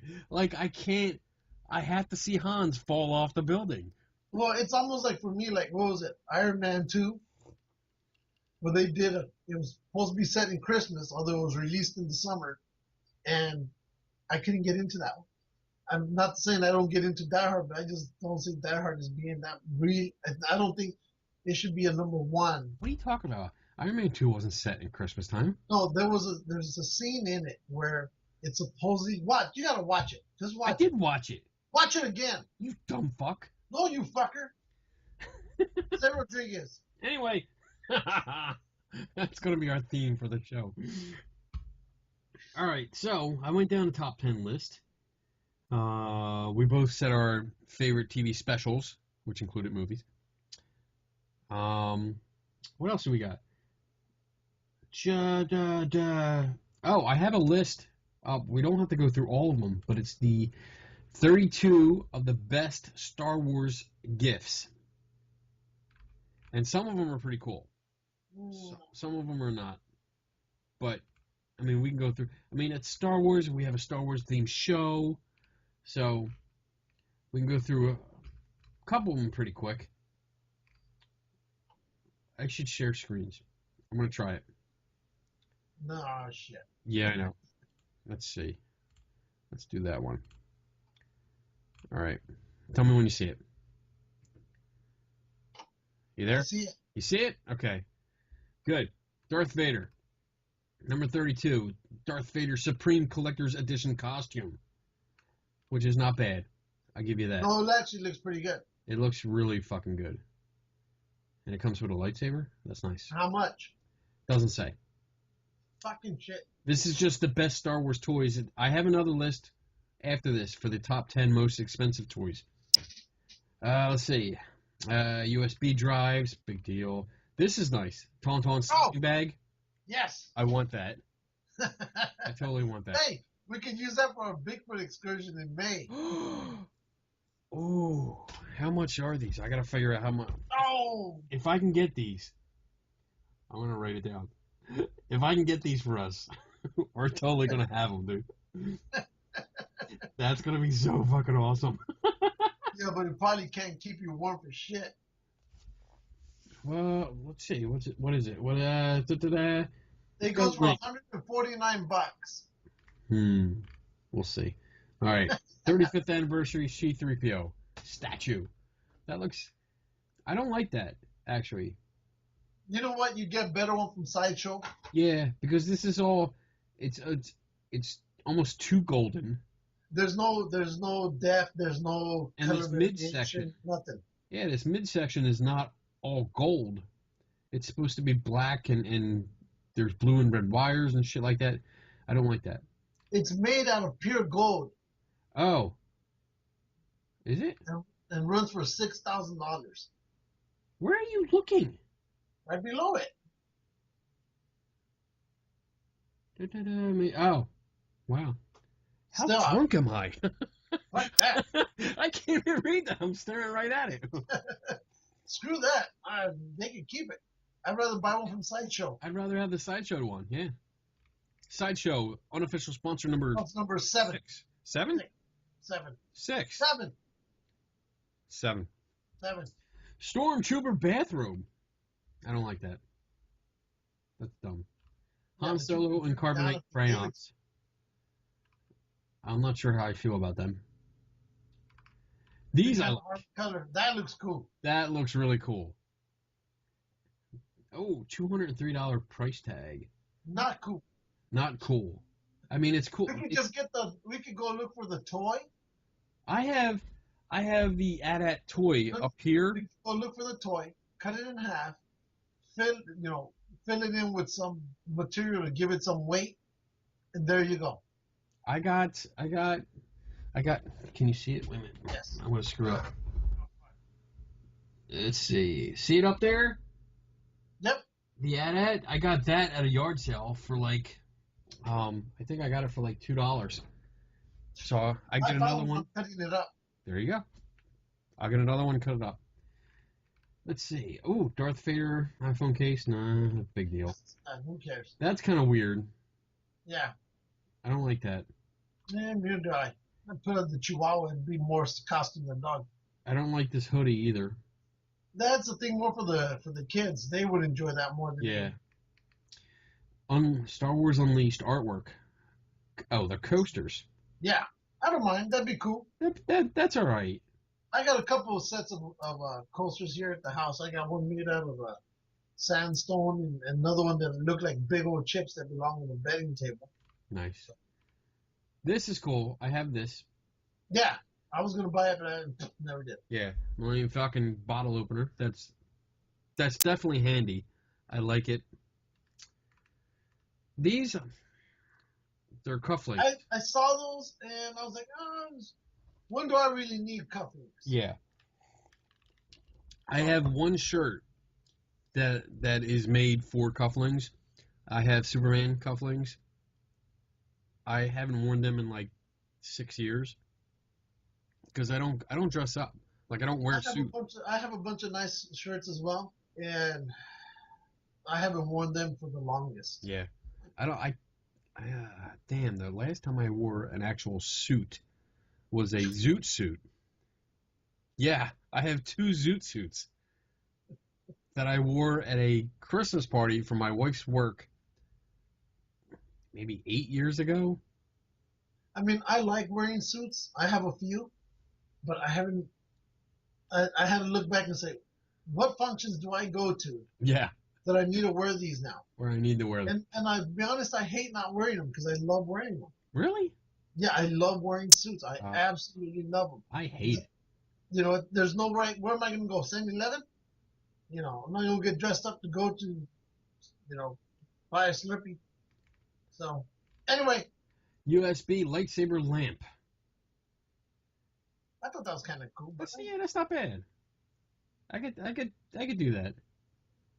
I like that. I mean, I'm a lightsaber freak, obviously, because I have these things all over the place. I mean, I think I have like 4 of these little ones. I have the 2 big, expensive ones, and I have. Although I do want to buy one from Ultra Saber. Yes. We'll see if you ever. Well. It would have been handy this past Friday at that lightsaber battle thing we were doing. That was awesome looking. Wasn't it? That was awesome. I saw the videos. And what's funny is, Patty went off and bought some $3 cheap lightsabers. They're probably a little bit longer than the one in that picture. And we were smacking each other with them. And these things, as cheap looking as they were actually a lot more durable than the ones that they were selling. The kinds that you flip out. Right. Those things, the lights were going out. They were bending left. These things were like, wow, for $3. So, but it was pretty. We got there, and it was in downtown LA. There was a big lightsaber battle thing where they were trying to break a world record. Yeah. And we got there at 7:30, left around 10, and there were still people showing up. That's to awesome. it. So I wish you'd been here because I know we would have gone. We would have gone, and I would have gone crazy. Dude, they were literally pits opening up where people were battling each other. Nice. So Patty and my oldest wife went after each other. Laney and Roman went after each other. Laney went after some other girl. And the top winner that night was, in the family was Lainey because she was winning every single fight. Nice. Han Solo and Carbonite business card. What? Get out. Get out. Oh, Get out. That's not bad. I like that. I deal with that. That's pretty cool. I would get that. I would get that. What do I have? I have I think I've showed it before, the phone stand I have that's this. Star Wars Imperial logo mug. That's cool. It's cool. I don't drink coffee, so it would just sit in my shelf. I drink coffee. I have. I still use my Wawa cup that I borrowed. Yes. Borrowed. When I moved all the stuff I didn't around mean here, it. It was a complete accident. I realized I have 16 coffee mugs between Star Wars and Superman, and I don't use any of them. Well, I got a bunch of coffee mugs, and we have most of them packed away. Let's see. Operation Star Wars Edition. I could deal with that. I could get that. That's cool. Because that would be interesting to hear. We would. Whenever you did something wrong. I get R2 squealing. Ooh, Darth Vader desk lamp.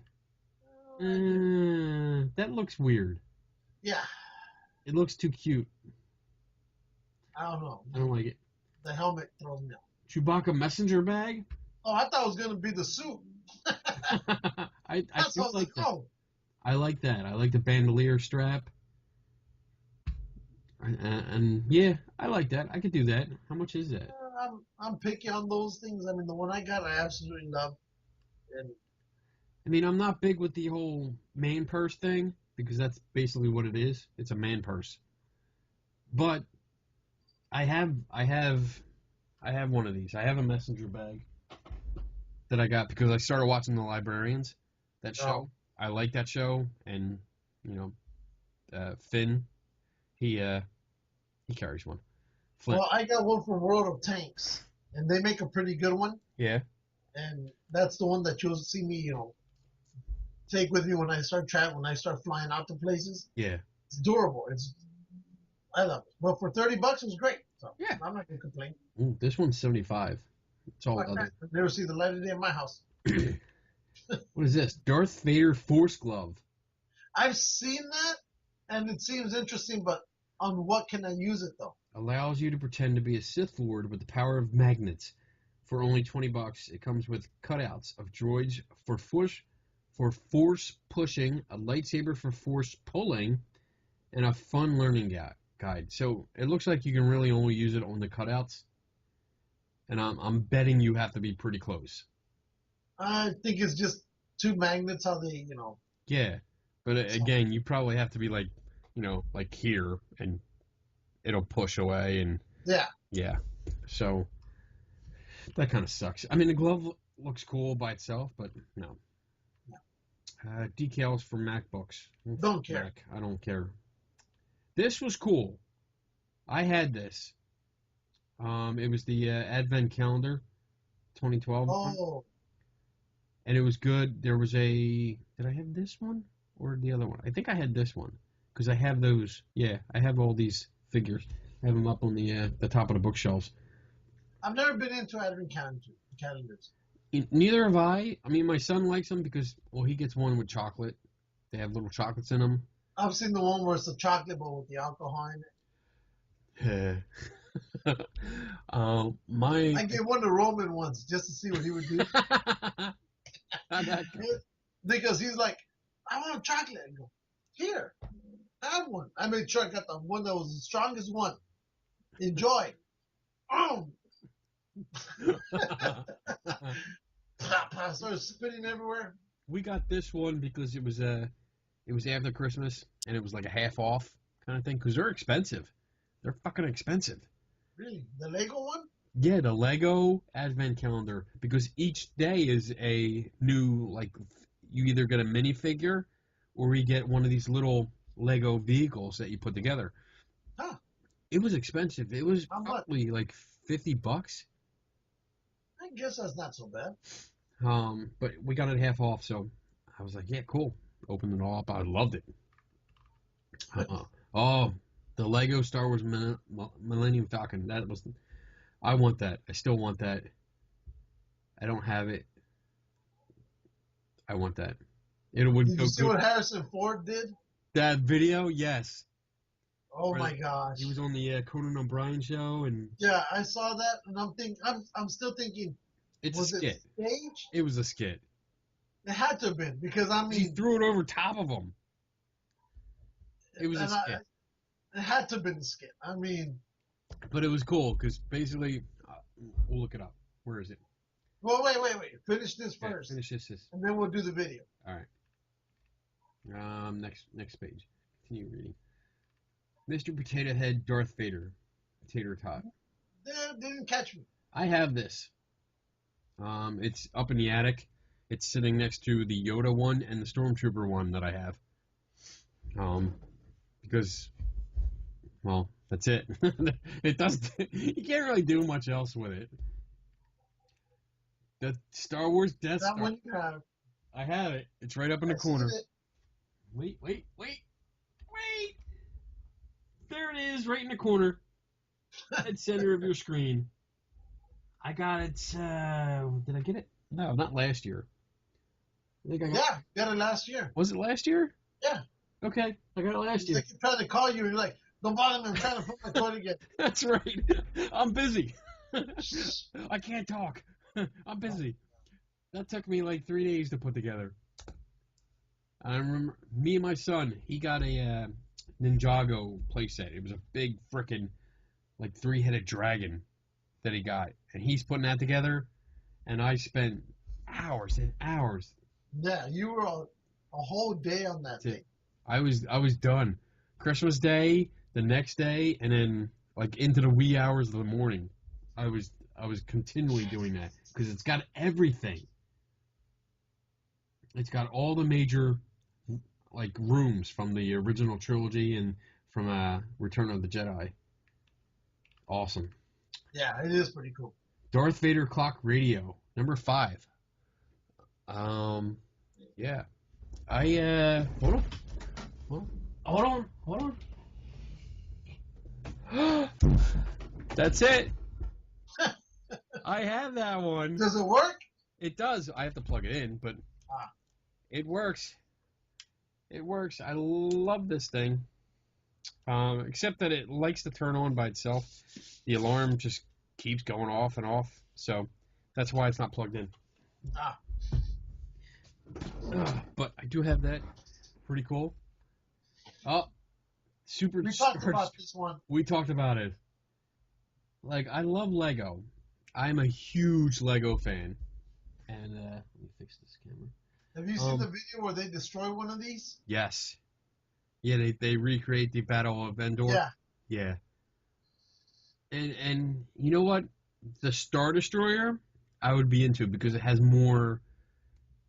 It looks better. It has a better look. This, to me, is just a bunch of. It's almost a big triangle with a bunch of gray blocks. That's it. There's no. I've always loved that shit. There's nothing to it. It doesn't. I've always liked the Star Destroyer. I like the new one in the Force Awakens because it's built up more. It's like a in between a Star Destroyer and a Super Star Destroyer. It'd be a battle cruiser. Yeah, it's more of a battle cruiser. Yeah. Not battleship, not a cruiser, but a battle cruiser. Love it. Star Wars: The Complete Saga on Blu-ray. Yeah. You know they're talking about re-releasing the originals. It's already in the plans. It's coming out. I can't wait. Then this way I can enjoy watching the end of Return of the Jedi. Yes. With the real old guy. With the real Anakin Skywalker. Exactly. Oh, Luke Skywalker Force FX lightsaber replica. Here's the handle to it. Where's the rest of it? That exploded. What? It exploded, but that's what you see pictured there. Explode? I was in a lightsaber fight with a guy who used to be a friend of mine. We were fighting in the backyard, and We were going pretty hard, and yeah, the blade exploded. Like it exploded, and then there were sparks coming out of here, and fire, and Really? yeah. So I mean, these FX ones, the Force FX ones, are not meant to be. They're for light battle, like light fighting, but not two guys that are going hard at each other. Now I Definitely see not. why he's your former friend. Well, yeah. Next up, last one, the limited edition Star Wars bundle, Xbox 360. I remember when that came out. I wanted that so bad. Oh yeah, so did I. And I was looking at every angle how to pick that thing up. Yep. And Yeah, I couldn't do it. yep. I could So not. now I was hoping that with the Battlefront, I think Right. they would do the same thing. I know. But thought they fucking PlayStation came out with one. Well, you know, Walmart was selling the view pre-order the Star Wars Battlefront. They would give you a little refrigerator that's valued at $99. The little R2D2 one? I think it was an R2D2. So I just know it's a Star Wars based refrigerator, and it was yours. Wow. And I was like, I should just buy it, even though it's only for the PS4. Yeah. But I only want the damn refrigerator. I don't want. I was holding out. I was hoping that the Xbox One would come out with a bundle. I think they did come out with a bundle. Yeah, but it wasn't Star Wars. I It thought came out they with did. a Tomb Raider one, and they also came out with a Halo one, but not a Star Wars one. Like I wanted this Star Wars themed. Yeah, because when that one opened up, R2D2 would, make sounds Yeah. and stuff. Oh, that would have been so cool. So that's it. That's my list. We can jump into the 10 most expensive toys if you want. Sure. Let's go in. We did it last year, and it was such a great hit. Let's do it again. This will be different though. It's not as like crazy. These are actual toys. Yeah, but still. I didn't find a list that had like was a big hit. the car that turned into a submarine shit. I still want that shit. Most Have you seen all a right. motorcycle that turns into a ski jet? Yes. All right, so this is Now- the top 10 most expensive toys by Sure, the you can buy that website tomorrow. Just First. Barbie. No, It's a Barbie doll. I don't care. The Diamond Barbie. Co-designed by De Beers. De Beers? Right, De Beers. Yeah. It comes with a gown sporting 160 diamonds, as well as white gold miniature jewelry to give the world's most expensive Barbie doll the world's most expensive look. The one-of-a-kind 40th anniversary Barbie, created in 1999, comes with a full-figured price tag of, I don't know what that is. What's that? That's in euros. Euros. 50,000 euros, or about $85,000 US. Wow. 1959 Barbie #1 in mint condition runs That about might be pounds, 8,000 but whatever. pounds. It's Yeah, pounds. I think it's pounds. I think it's pounds. Yeah. Holy shit. So it's $85,000 for that Barbie doll. Yeah, my kid would never play with that. Never. Well, I don't have a daughter, so. Even if so what? Matchbox car. Woo, look at that. Okay, so boxy sea green sedan, a 1966 Opel Diplomat. A rare few are being offered for sale, but at $9 grand. Wow. No, and then a few years back, they were only 48 cents. 48 cents when they came out. What the hell changed? It was the ugliest one that nobody wanted, and then all of a sudden, boom. Now Yeah. it's expensive. Now they're going to have it. A toy gun. Yeah, that's not a toy gun. Would you like the American 6mm minigun for airsoft? Oh, so it's an airsoft gun, so it is a toy gun. If you were looking out to get in one while in production, congratulations. Nothing came close to the power of these things in a Gatling-type air gun. Like a school of piranhas, the steel 6mm BBs could chew little bits of inch-thick reinforced glass until there was nothing left. 3,000 round magazine. The minigun blows the Japanese guns right off the playing field. Used in good condition, with accessories, the M134 guns have sold used for over $9,000. Damn. So it's a freaking mini BB gun. Yeah. Wow. That's so awesome. That is awesome.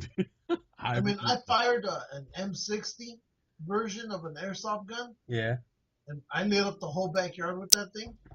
And it was fun. I can imagine what that thing could do. Toy sewing machine. What? One of the children into darning. Well, this particular unusual toy sewing machine, adorned with a clown, was auctioned at the Ismax auction in London, England. The bidding went quickly to £6,000, and then was down to two strong bidders. Eventually, it came to $13,000. This is one of those old, like, metal toys, the old mechanical toys. Didn't you pick one up when we were in Louisville? Didn't you pick up a toy like this? Yeah. I did. I don't know where the hell it's at now. That's great. It's probably worth like thousands of dollars, and you don't know. Probably. I'm probably making me a millionaire. You suck. Teddy bear. Oh, these things. Your children love stuffed bears, blah, blah, blah. To celebrate the 125th anniversary of the teddy bear, a German company created a limited edition of 125 bears, of which the mouth is made of solid gold and the eyes of sapphires and diamonds. I forget the name of the company that makes them, but this company here out of Germany makes the most expensive teddy bears anywhere. I mean, you can pick up one for a few $100s as well, and they're beautiful. I mean, I've actually held them and whatnot, but I just don't see how I can pay, let's say, $350 for something that's just going to sit there like my pillow. Right. The highest price ever paid for a single one of these teddy bears was $193,000. If you can find an original one, when they first made them, I think it was 1912 when they first came out. That's a gold mine. Wow. That's because like you said, I mean, it sits on a shelf. It doesn't do anything else. I mean, all the stuff that I collect, and I'm sure a lot of the stuff that you collect, yeah, it sits on the shelf. I like looking at it. It makes me feel good. This is my geek man cave / study. You know, all this stuff is sitting around me. I have my R2 unit. I have my Star Wars, my Superman stuff. You know, I have an original, the limited edition Superman statue, the one that you see in the Seinfeld episodes, that's sitting on the shelf in the back. I have one of those. Very limited. It's expensive. It sits there. Sure. You know, I mean, I like it. That's exactly what I bought it for. But it sits there. It doesn't do anything. Well, same thing like with my sideshows. You know, all the ones I've got, with Darth Vader, when I first, showed it on here with our dear friend. And where's it at? It's in the corner. Yeah. You know? Same thing like with the Batgirl, the 75th anniversary. Beautiful. I love it. I don't want nobody touching it. And like I said, only sits there. Only 1,500 of them were made. I think it's 1,500 or 1,000, but I got number 234. So fuck it. I'm at the low end of that. Leave it alone. Did you see the Saturday Night Live skit where they were making fun of Star Wars, and it was like a commercial, and you see like kids starting to play with Star Wars stuff, and then guys like us pop in and like the kids are like, oh, I can't wait, we could play with it, we could do all this, it's posable, and then people like us jump in and go, or we could keep it in the box and put it on the shelf. Exactly. And never touch it. And I'm watching it, I'm laughing, and I'm thinking like, shit, what the hell happened to me? Like, I collect things, I keep them in a box, and I put it on the shelf. I don't play with it. Yeah. So, and then it makes fun of us, but I do something else where I actually buy two of something, so I have one in a box, and I get to play with one. So, wow. I grew up. Yeah, I mean, I've done the same thing. And like I said, we got the Walking Dead versions from Tom McFarlane. We put them together. You saw the one I bought, the one I've been Yeah. looking for, with the Right. governor and the head stuck in the aquarium. And then last week we managed to find the one scene of Rick when he barely wakes up out of his coma, and it's a scene of, don't open, dead inside, and whatnot. We built that, and that one was complicated as hell. And it's the smallest of all the ones that I've bought, but it was the most complicated one. And I was like, shit, but they were great. But yeah, I know what you mean. Once you put them together, there you go, and it stays right there. My Lego Death Star, it stays up there. I mean, I play with the toys mostly that we have here for the show. Yeah. We throw those around. Yeah. But the other ones are like the $200, $300, $400 figures. They're over there, and they're going to stay over there. Yeah. I mean, all the toys I have in front here, I have a whole bunch that I play with all the time. I can't help everything that we put in front of the camera and stuff. I still play with this stuff, and I play with it. I can't help it. I do have stuff that's in the box. I have like a whole set of Star Wars figures that are in the box. Yeah. That I had never taken out. I have Micro Machines and stuff like that I've never taken out. Yeah, and I ended up picking up, there it is, some of the new Batman comics. Mm-hmm. The new Dark Knight 3.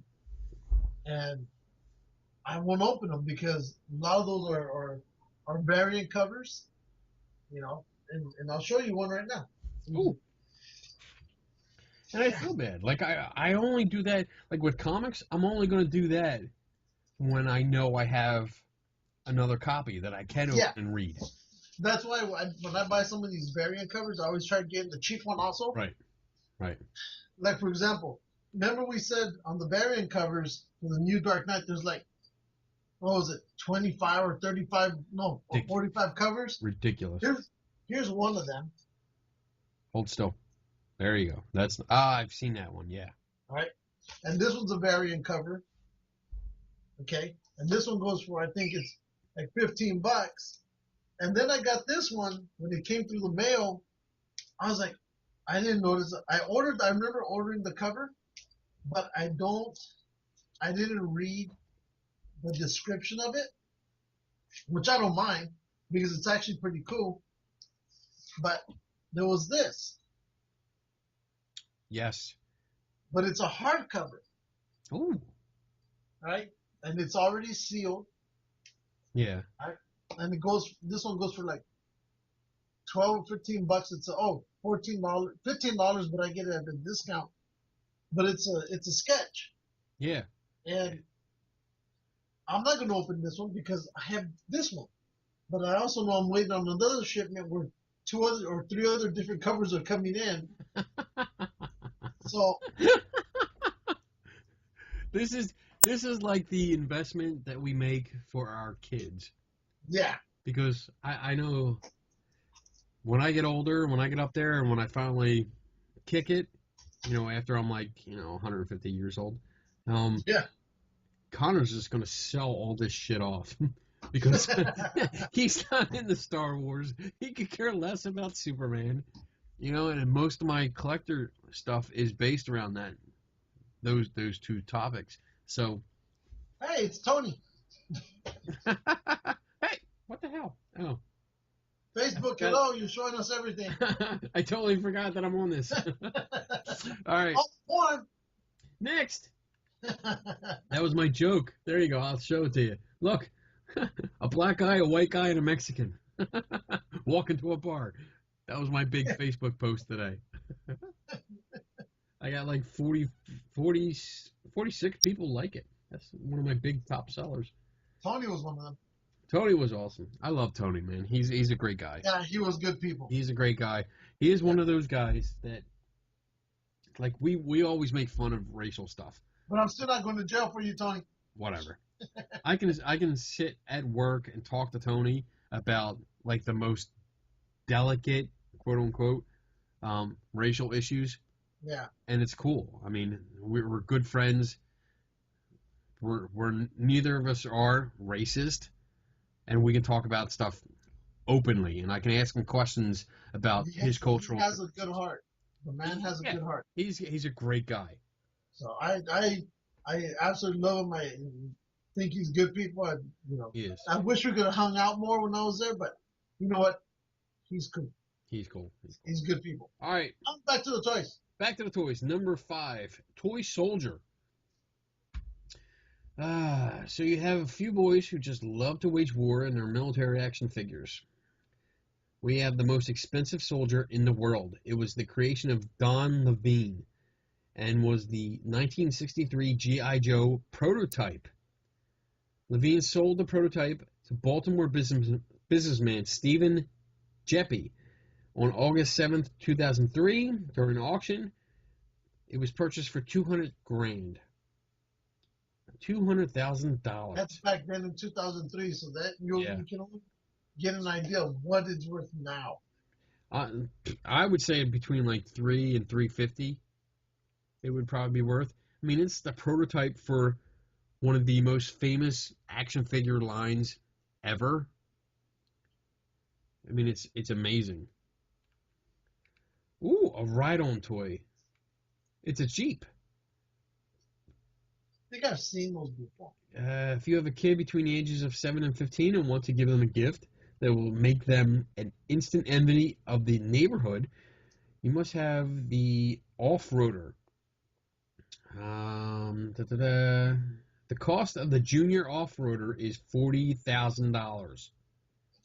Damn.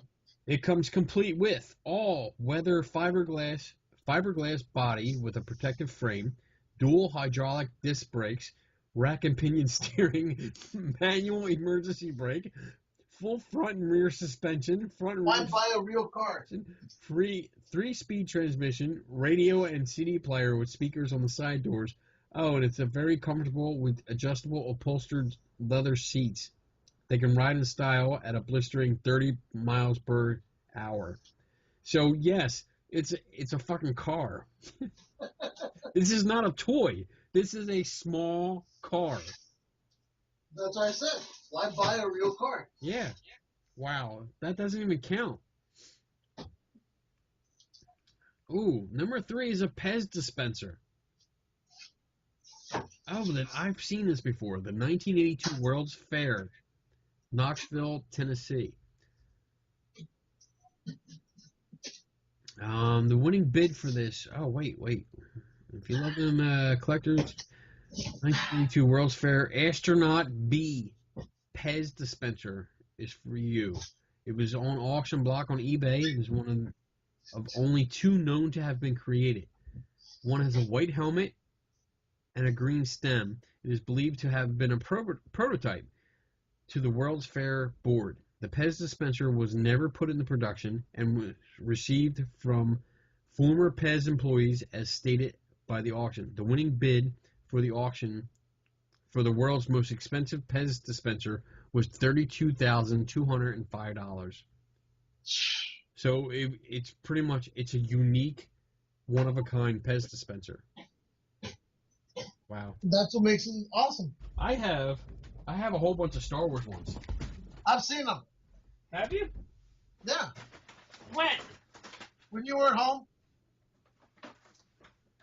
When did I show you these?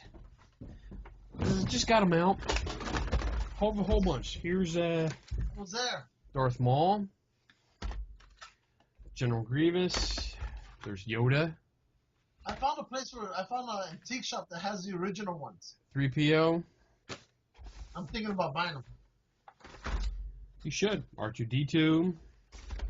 Emperor Palpatine. I like this one. It's pretty detailed. That's pretty good. Yeah, I like it. Chewbacca. Oh, here's Tigger. And I have a whole bunch of others. These are actually given to me by a friend of mine that no longer had room for them, so he gave them to me. And I have to make room for them now. Yeah, you have to make room for them. I have to make room for them. All right. Number 2. We're down to the last 2. Damn, we're at like 2 hours of the show already. Oh. Handheld video game. Look at this. I've heard of that one. Nintendo. The world's most expensive Game Boy is made of 18-karat gold, and the display screen is surrounded by diamonds. Yeah. Available through Swiss Supply and created by Asprays of London. This little toy will set you back a playful $25,000. They will, however, toss in a case, the cables, and a few games for you. That's nice. That's This is an old story. It's been years ago, but I remember during Desert Storm, yeah. when the Game Boy just came out, dude, everybody was carrying around these things. And it was just, I was the Tetris champ. There was no way you were going to beat me at this. and, I mean, we were just buying games and playing video games throughout the whole war. You know, just that Game Boy was. It was revolutionary. I think as much of an American military thing as the rifle was that we carried. You know, because everybody had one. It was the new in thing at that time. Yeah. And I mean, it was. If you could see the hours we spent on this stupid thing while we were waiting in between anything, we lost it all right there. I mean, I think that alone was what made Nintendo, was this stupid thing in the Gulf War. It revolutionized the portable gaming system. Yeah. I mean, you had those little fucking Galaxia. I think I had that, but they were big. They were big boxes that you put the D batteries in, you know, so you could play these games. And this not only revolutionized how you played one game by itself, but it was the first one that you could change out the game. Well, there's a picture I have where we're in our tent. We're already in Saudi Arabia. And I remember I took the picture specifically for this reason, because there was, I think, 20 or 30 guys in our tent. And I was at the far end of the tent, and all you could see was everybody was on a Game Boy. Everybody in there. And it was like that in all the other tents. I was like, look at this, middle of war, and people are just playing fucking Tetris. Playing game. And that Tetris, man. You know what? Tetris was like a phenomenon by itself, but I have to admit, I hated it. Really? I hated the game. I played it like once or twice, hated it, thought it was a waste of time, never bothered with it. But, I mean, obviously it was like a phenomenon because it was worldwide. Everybody was into it and loved it. I was one of the 0.1% that didn't like it. Yeah, no, I had Batman for it. I had Super Mario Brothers, and we playing the hell out of all of those. But yeah, that Tetris. For me, when I see this, I think immediately of the war. You know, that's how much of an impact it was. Oh. You know, so number 1. Look at this, Star Wars, baby. Star Wars movie prop, Darth Vader helmet, dual signature edition. Forget figures this holiday. Your little Star Wars fan wants collectible movie memorabilia. Yes, I do. So in this case, get him this. The Darth Vader fighting helmet from Empire Strikes Back. It's a mere $115,000. And we used extensively throughout the cinematic fight sequences in the film. It was especially created to allow Bob Anderson, the Olympic fencing champion, who took over the role of Darth Vader for the fight sequences, clearer vision. Wow. Yeah. That's interesting. I did not know that. Well, now we do. Now we do. I wonder, wow. Now I'm going to have to compare helmets.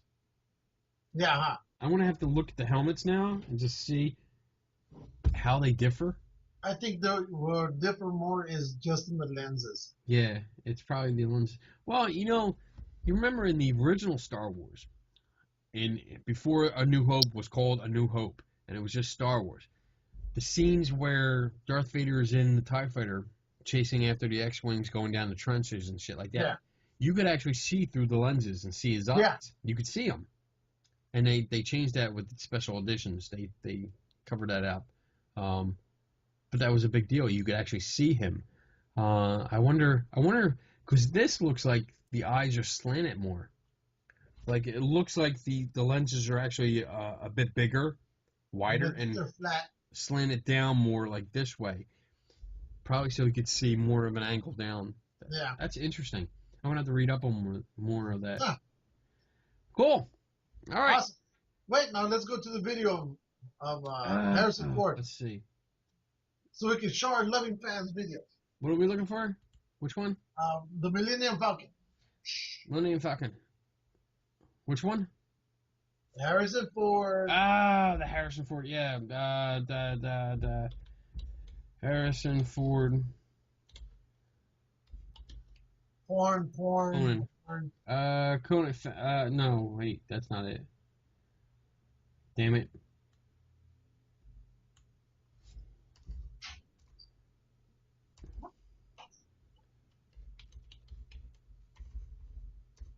Lego Falcon. I'm feeling pretty intoxicated. There it is. Oh, damn it. We have 30 seconds of a commercial. So, anyway, while that's going, our unofficial sponsor, which is Lumber Liquor Theaters. What are you doing? You turn your volume off? You did, you dumbass. Shut up. I can always tell. All right, here we go. Ready? 3, 2, 1. Unofficial sponsor. There we go. Here we go. All right, watch. Fans are, of course, rabid. They know their Star Wars mythology very well. We have a fan on the show, our associate producer, Jordan Schlansky. He has a gripe with the original trilogy, and he's asked if it's okay if he addresses this right now. Is that okay? Is you guys fair? Tell me up to Harrison. Okay. You're okay with it? Harrison is so cool, man. The Luke Skywalker lightsaber from the original 1977 film is made from a vintage Graflex camera flash. It had 7 plastic grips attached to the handle and a Texas Instruments Exactra calculator LED bubble strip.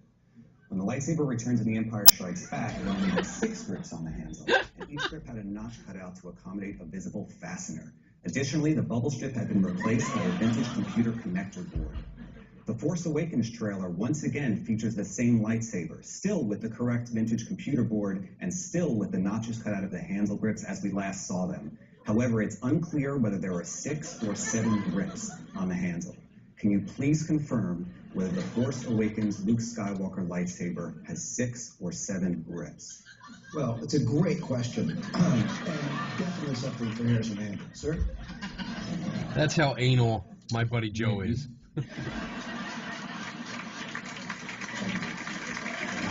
This is the part that I like. Shut up. Jordan had one other favor. Jordan, you brought something that's important to you? Yeah, one of the pieces of memorabilia in my collection, in fact, the flagship piece, is a Lego Millennium Falcon that I put together in 2010. They're selling for about $5,000 now, and it took about 60 man-hours to create. And I display it with pride, but it would really mean the world to me if Harrison could sign it. Is that okay, Harrison? Oh. Sure. Thank you guys so much. Thank you. Wow. Now, it's very Been delicate. a long time. That's huge.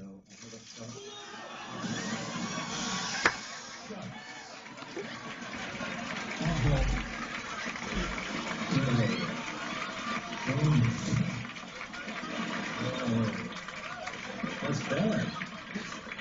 Don't worry about it. But you have the pen? Yeah.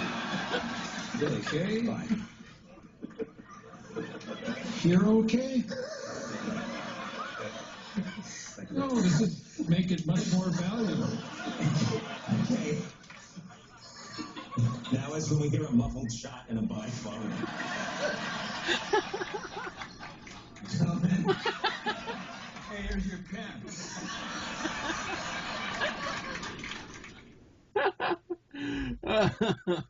That was good. Oh my gosh.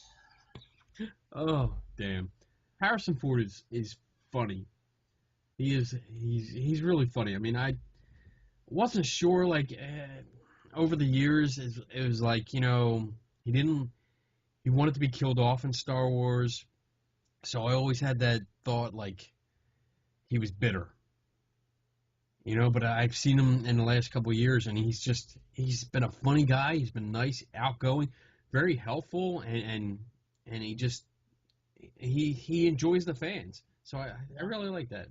Hey, why does it say in your little toolbar up there, you have Facebook, Marvel Planning, YouTube, and then you have penis sizes? It says particle sizes, you dumbass. Penis sizes, man. Particle sizes. Look, particle sizes. Size of airborne particles. Yeah, okay, whatever you change. Shut the fuck up. Whatever, I hate bitch. you Penis sizes. so much. I hate you so much. I don't know why I talk to you. I should have listened to Bobby. Bobby told me, why you want to do a show with Lou? He said, oh, it'll be great. It'll be fun. He's a great guy. It's been fun. It has been fun. It's always been fun, dude. I love you. I love you too. I hate you, but I love you too. Yeah. Oh, shit. Yeah. Before we go on, before we continue with the Christmas thing, Go ahead. this is kind of Christmas too. What do you got? I'll give you a hint. Thank you. That's Paul Michael Caine, That's right. world famous photographer, That's right. graphic Send me designer, this. and Star Wars fan. Oh, what's it? What is that? It's a. Oh, you know what that's to clean your lens. Exactly. Yes, it's a lens cloth. I go, that is awesome. That's nice. That fucker didn't send me that. Shut the fuck up. Oh, you got a challenge coin. Got a challenge coin. Nice. You gotta take it with you. I like these. Oh yeah, they're good. They're stylus pens.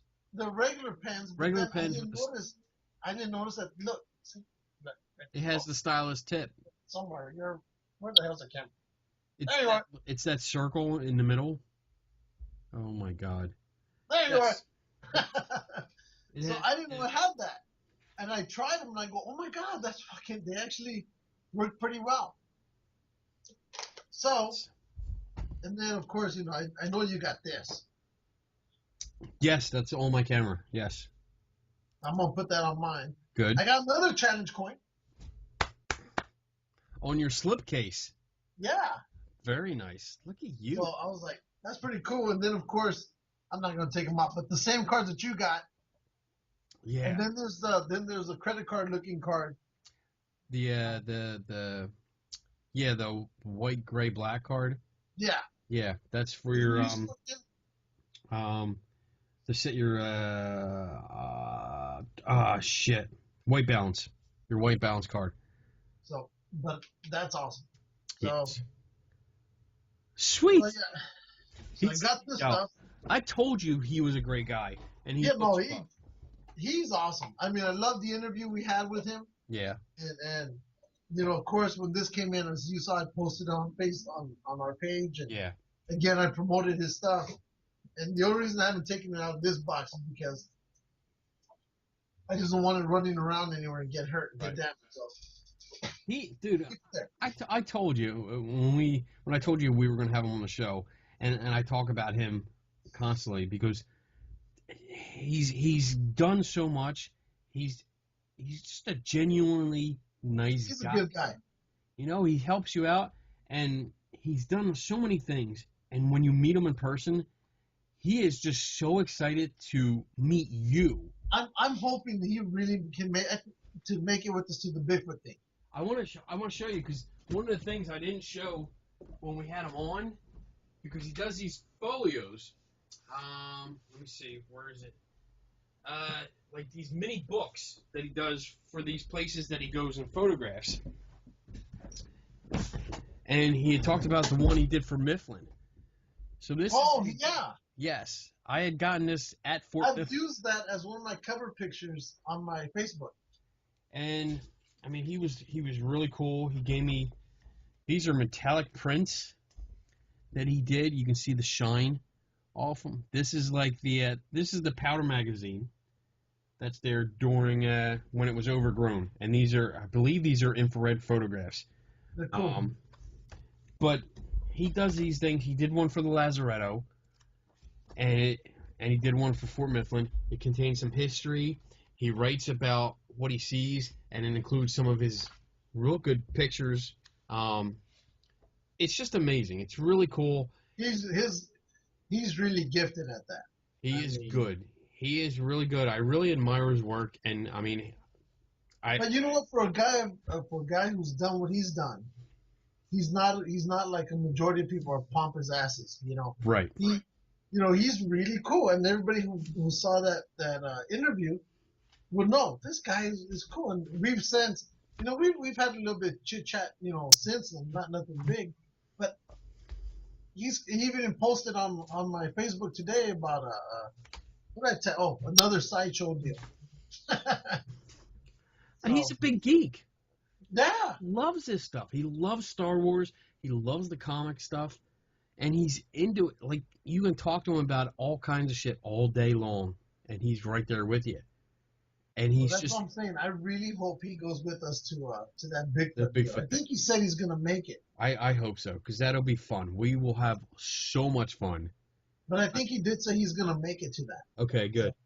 I think he did. May be off, but I thought I heard him say he was going. And we will be filming the whole time. We're going to have the whole fun. time. It's going to be ridiculous. Because I think if the three of us get together, I think it's going to be hilarious the entire time. So I'm just going to wear my head cam. I'm going to wear what we should do? My GoPro head cam. Anyway, you know what we should do? We should wear shirts that are just Bigfoot. Bigfoot what? Just Bigfoot-based shirts. Bigfoot, and could say Geeks and Ghosts. Something different. I'll make one. All right. I know there's a place down the street. All I gotta do is get a silhouette of a Bigfoot, put a Geeks and Ghosts deal on there. Slap it in there? Yep. Okay. Bigfoot crew. Boom. Yes. So, anyway, back to our Christmas deal.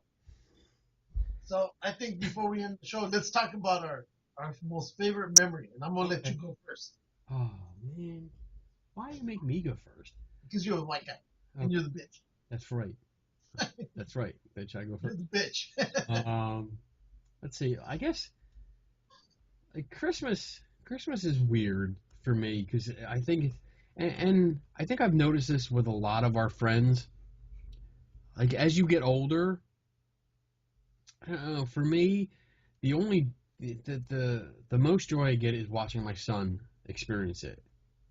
Like, for me, it's kind of like a depressing time because I guess I remember, like, all the people that aren't with us anymore, and I guess the winter time comes and I'm like, I kind of want it over. I see Christmas more as people are out there shopping and they're fighting over shit. They're spending crazy. What's your greatest memory? The greatest memory that I had. Okay, I'm getting you down so I can bring you up. My greatest memory is that when I was living down in Kensington, which is not a great part of Philly. It's a poor part. It's a shitty part. You can barely drive a car down our street. And we're living in a house, and I wake up in the morning and open some presents, not a big deal, but I open the Star Wars Death Star set. And this was the tower. It was all made of plastic. It was a big tower that was the elevator tower, and then it had the levels coming off of it. But it was only like levels that came out like this. The bottom I remember that. Yeah.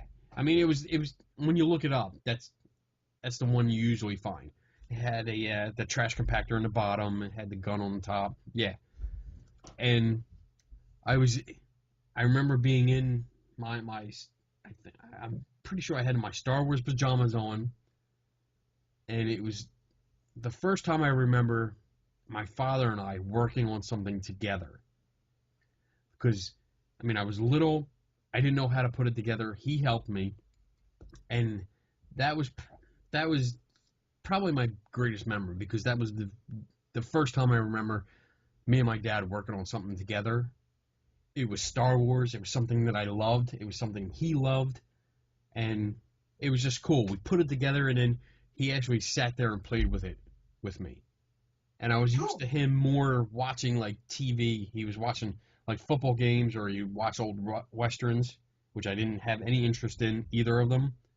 And this was when he focused his time like on me. So For me, that was my greatest memory. That was the first, good memory Oh. I have of Christmas. Yeah, that's nice. That's a nice, sentimental, emotional, memory. I like it. You ain't gonna cry on me, are you? No, I'll cry later. Okay, good. I'll cry Cry later. later. Cry later. I'll use a stupid chihuahua here as a towel, wipe my tears. That's good. All right, now it's your turn, bitch. Mine was, we've all had experiences throughout the years, and what could top last year or this one, but that memory from 10 years ago or 13 years ago. The one I had was, I'll say maybe 5-6 years ago, and every year my wife takes me to her parents' house, and we have to stay there and wait till midnight. So her mom or dad dresses up as Santa Claus, and they bring out all the kids, and Santa, blah, right? So, it's, as you can tell, I'm not excited, all right? So I'm getting dragged to this shit every year. Every year I gotta go. We gotta go. Can I just say no?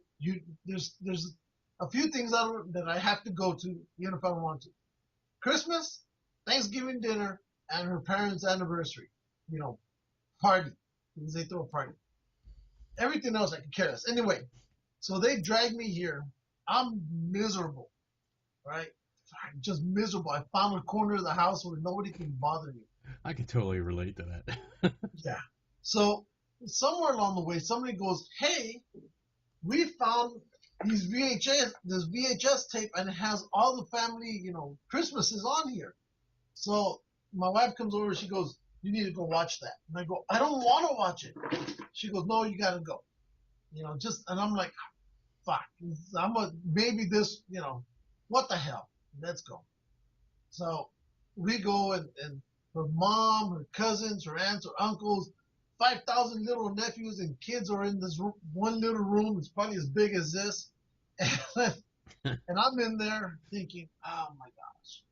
So here they comes all the video of my wife when she was, 12, 13 years old, and they're all at Big Bear. You can see all the Eddie's haircut, and they're like, "Oh my God, you had that haircut!" And they're all laughing. And I'm thinking I could give less of a damn. All right. So we're watching this, and I'm like, man, I want to go home. All right, I just want this to end. I don't want to be here. Yes, I was Mr. Scrooge, and I just didn't want to be there. So as we're watching the film, and I'm sitting down, the video starts to turn snowy white, like something was recorded over it. And everybody's like, "Hey, what's going on?"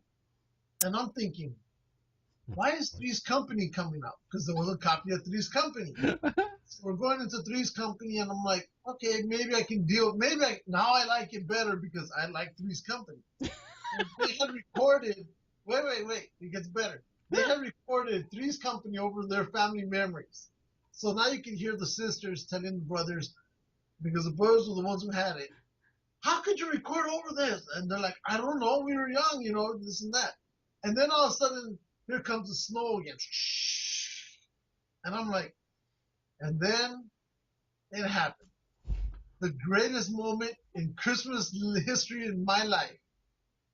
When the video started to get solid, porn reared its ugly head again and ruined another Christmas. Yes. And so next thing you know, the best things are going on this video, because now it's all, and there's porn going on. It's full porn, everything. You name it. They got the zoom going in, and you hear everybody screaming, and I'm the one like, yes, suffer, right? So they're like grabbing the kids, and they're covering their eyes, and they're all screaming. You think a bomb had gone off. Mom is like getting up and yelling, "What happened?" And the sisters are like, "Who recorded porn?" And the brothers, there's two of them. They're pointing at each other, right? And I'm laughing my ass off. And they're grabbing the kids, and everybody's running out of the room, right? And I'm still there laughing my ass thinking, this is the best, right? Finally, they turn off the movie, and my wife goes, you thought that was funny? And I go, hell yeah, that was Hell yeah. great. I love it. And that alone switched my mood from Mr. Grumpy to Mr. Happy. Because when I walked out of that room, all those people were now miserable, and I was the only one that was happy in the whole house. So porn had ruined another Christmas. And I was like, I love it. This is the best. Nice. So, I mean, yeah, there's others I've had with my mom, and I miss her now, now that she's gone, but this one here was the best because this is the one that you only hear about that happens in stories or on TV. What is that? Nope, it happened here, and I witnessed it. So, great. That was my great Christmas Nice. memory. Loved it. I was just looking on the line earlier, and our friends at Retro Blasting, which we interviewed a couple weeks ago, they put up a question about what's your opinion on spoiler etiquette. In other words, with today's internet and social media, discussions of popular films are inevitable. Inevitable? Yeah. Inedible. Inevitable. Not Say inedible. inedible. Say We're inedible. talking about food, dumbass. I'm trying to get you. Fucking accent. I'm trying to get you. Shut up. How long should the social media world wait after a film's release before people are allowed to discuss it openly? What's your response? I say you have to wait till at least a weekend. Usually movies are released on like a Thursday or Friday, so you go through the weekend, that's it. Come Monday morning, everything's Hands off. Yeah. Come Monday morning, I've told people, I will not be held hostage because you could not watch this movie or Right. this show because of your schedule. Right. Like I tell my friends, even at work, because it goes, did you put? And I go, don't get on Facebook. Just Right. you It should go out be- to. I think spoilers really only pertain to geeks. Yeah. Really do. Geeks that are really into a film or a movie or story, whatever, they're the ones that don't want spoilers. And they should know by now you don't get on social media. No Facebook, no Twitter, no internet whatsoever, because it's always out there. I mean, I go to sites like Comic Book World, Comic Yeah. News, stuff like that. They're always posting not necessarily spoilers, but they're posting articles that contain spoilers. Yeah. So I keep up to date on that because those are usually the posts that I pass along to everybody on our pages. Yeah, me too. Just like what you did today, which was, like I said, it's a first. What did I do today? You posted a post that was already on Geeks and Ghosts, and you reposted it again. Oh, shut up. You do that all the fucking time. No. What we've done is, in the past, is if you're over here What did I do? on some other website, and you'll get it from here and put it on Geeks and Ghosts. I'll do the same thing at some other website and then put it on Geeks and Ghosts. What Oh, you did is, are you talking about got it from Geeks and Spaceballs? Ghosts. You got it from Geeks and Ghosts, and then you reposted it to Geeks and Ghosts. Did I? Yeah, When did I do that? today. Oh, I did. Look at that. I shared the thing about Spaceballs, Yeah. and it was I shared your post on our page. I was like, so excited about it. I go, this is the first. Wow. I wanted to make sure people got it. Well, they got it. Oh, Twice. shit. Apparently, it's been a pretty popular post as well. Yeah. Oh, No. shit. We didn't even talk about Bigfoot in Australia. We'll get to him next Save week. that for next week. Yeah. But he's already been mentioned, so his streak continues. Yes. Bigfoot. Devil's Playground commented on us. What did he say? Oh, I love that. Oh, he's talking about the last show. I love Devil's Playground. Yeah, they're great. Dax Christopher. He's great. He's probably the only one that comments on our page the most. That's right. But, Yeah. so what? He's cool. We love He's him. an Uber fan. I love him. Sure. Yeah. All right, dude. We're at 2.5 hours. Well, it's a Christmas special, so we're allowed to do that. We can do whatever we want. That's right. I already have a New Year's resolution. What's that? You ready for this? No. You're not going to believe this. Probably won't. You giving up rum? Yes. I want to give up rum and alcohol until my birthday. Which is when? January 2nd? April. Shut up, fucker. April.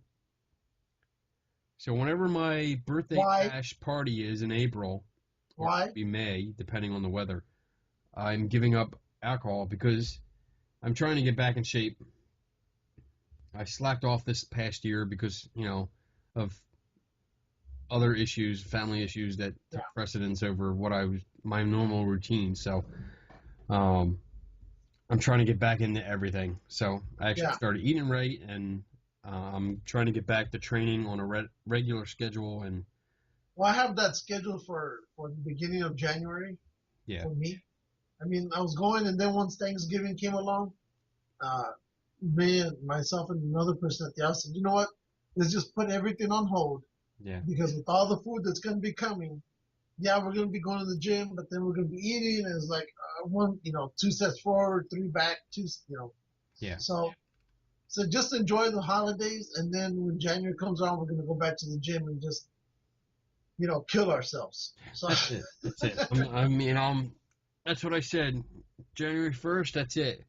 I'm gonna drink as much as I can until New Year's, and enjoy it, because the holidays, I mentioned it earlier, I don't really like them. So to get through them, especially with some family and stuff like that, I usually drink so that I can tolerate what's going on. And so as soon as the New Year's over, I'm gonna quit and get back to hard workouts and Yep, I know what you mean. I'm going to be doing the same thing.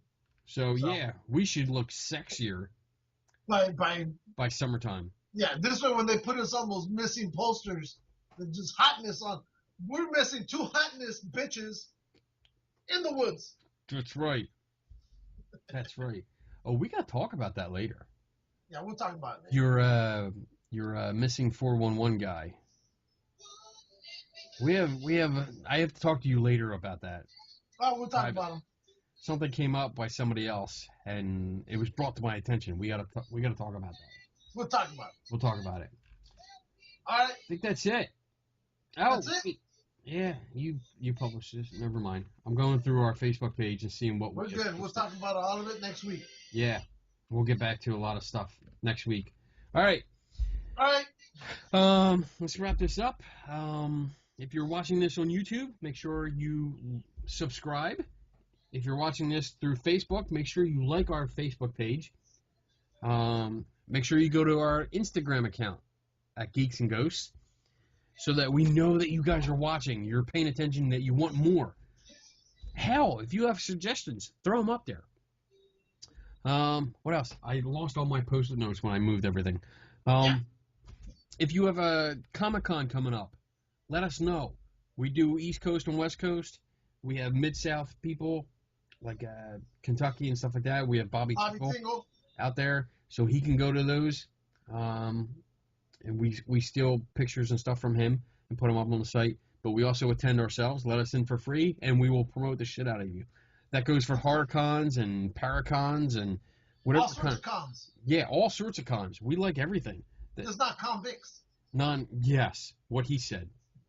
What else? That's it, right? That's it. And don't forget to visit our Facebook, our Instagram, run by the beautiful East Coast Cat. Who I saw. We went to see Star Wars for the second time. Oh, and reminds me, Tracy Law, who will be out here in the West Coast in another week and a half. Yes. Mexican food for us.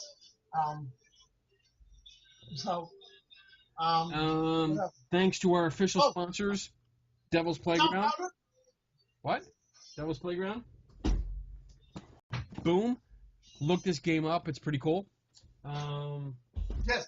Buy it for the new, or at least for New Year's, because, And you can find him. Where's the website? Oh, there it is. At devilsplaygroundgame.com. We are Look at the the most section. I was like, horrible, oh, it's here. horrible sponsored announcers ever. But still, I was looking at the wrong spot. Is it on But the the back Devil's there? Playground Oh, it is. Games.com Look and at also at xchristopherbooks.com. There you go. Recommended for ages 17 and up. 3 to 6 players. Oh, 36 hours. Look at that. Yeah. Oh, cool. But yes, look it up. Good game. Don't forget to visit Paul Michael Caine. Paul Michael Caine. We can pretty much say he's an official sponsor. Brought to you by the upcoming Bigfoot Expedition, May 2016. I got Bigfoot Band-Aids. That's right. And also BJ Hodges and Bluegrass Ghost Chasers. And our friends at Color World. And Color World. Unofficial sponsor number 9. We thank those guys. We love those guys. We love everybody. Thank you for everyone that's supporting us. This is our first full thank year. Thank you to... go ahead. Next week is our last show of the year. Yes.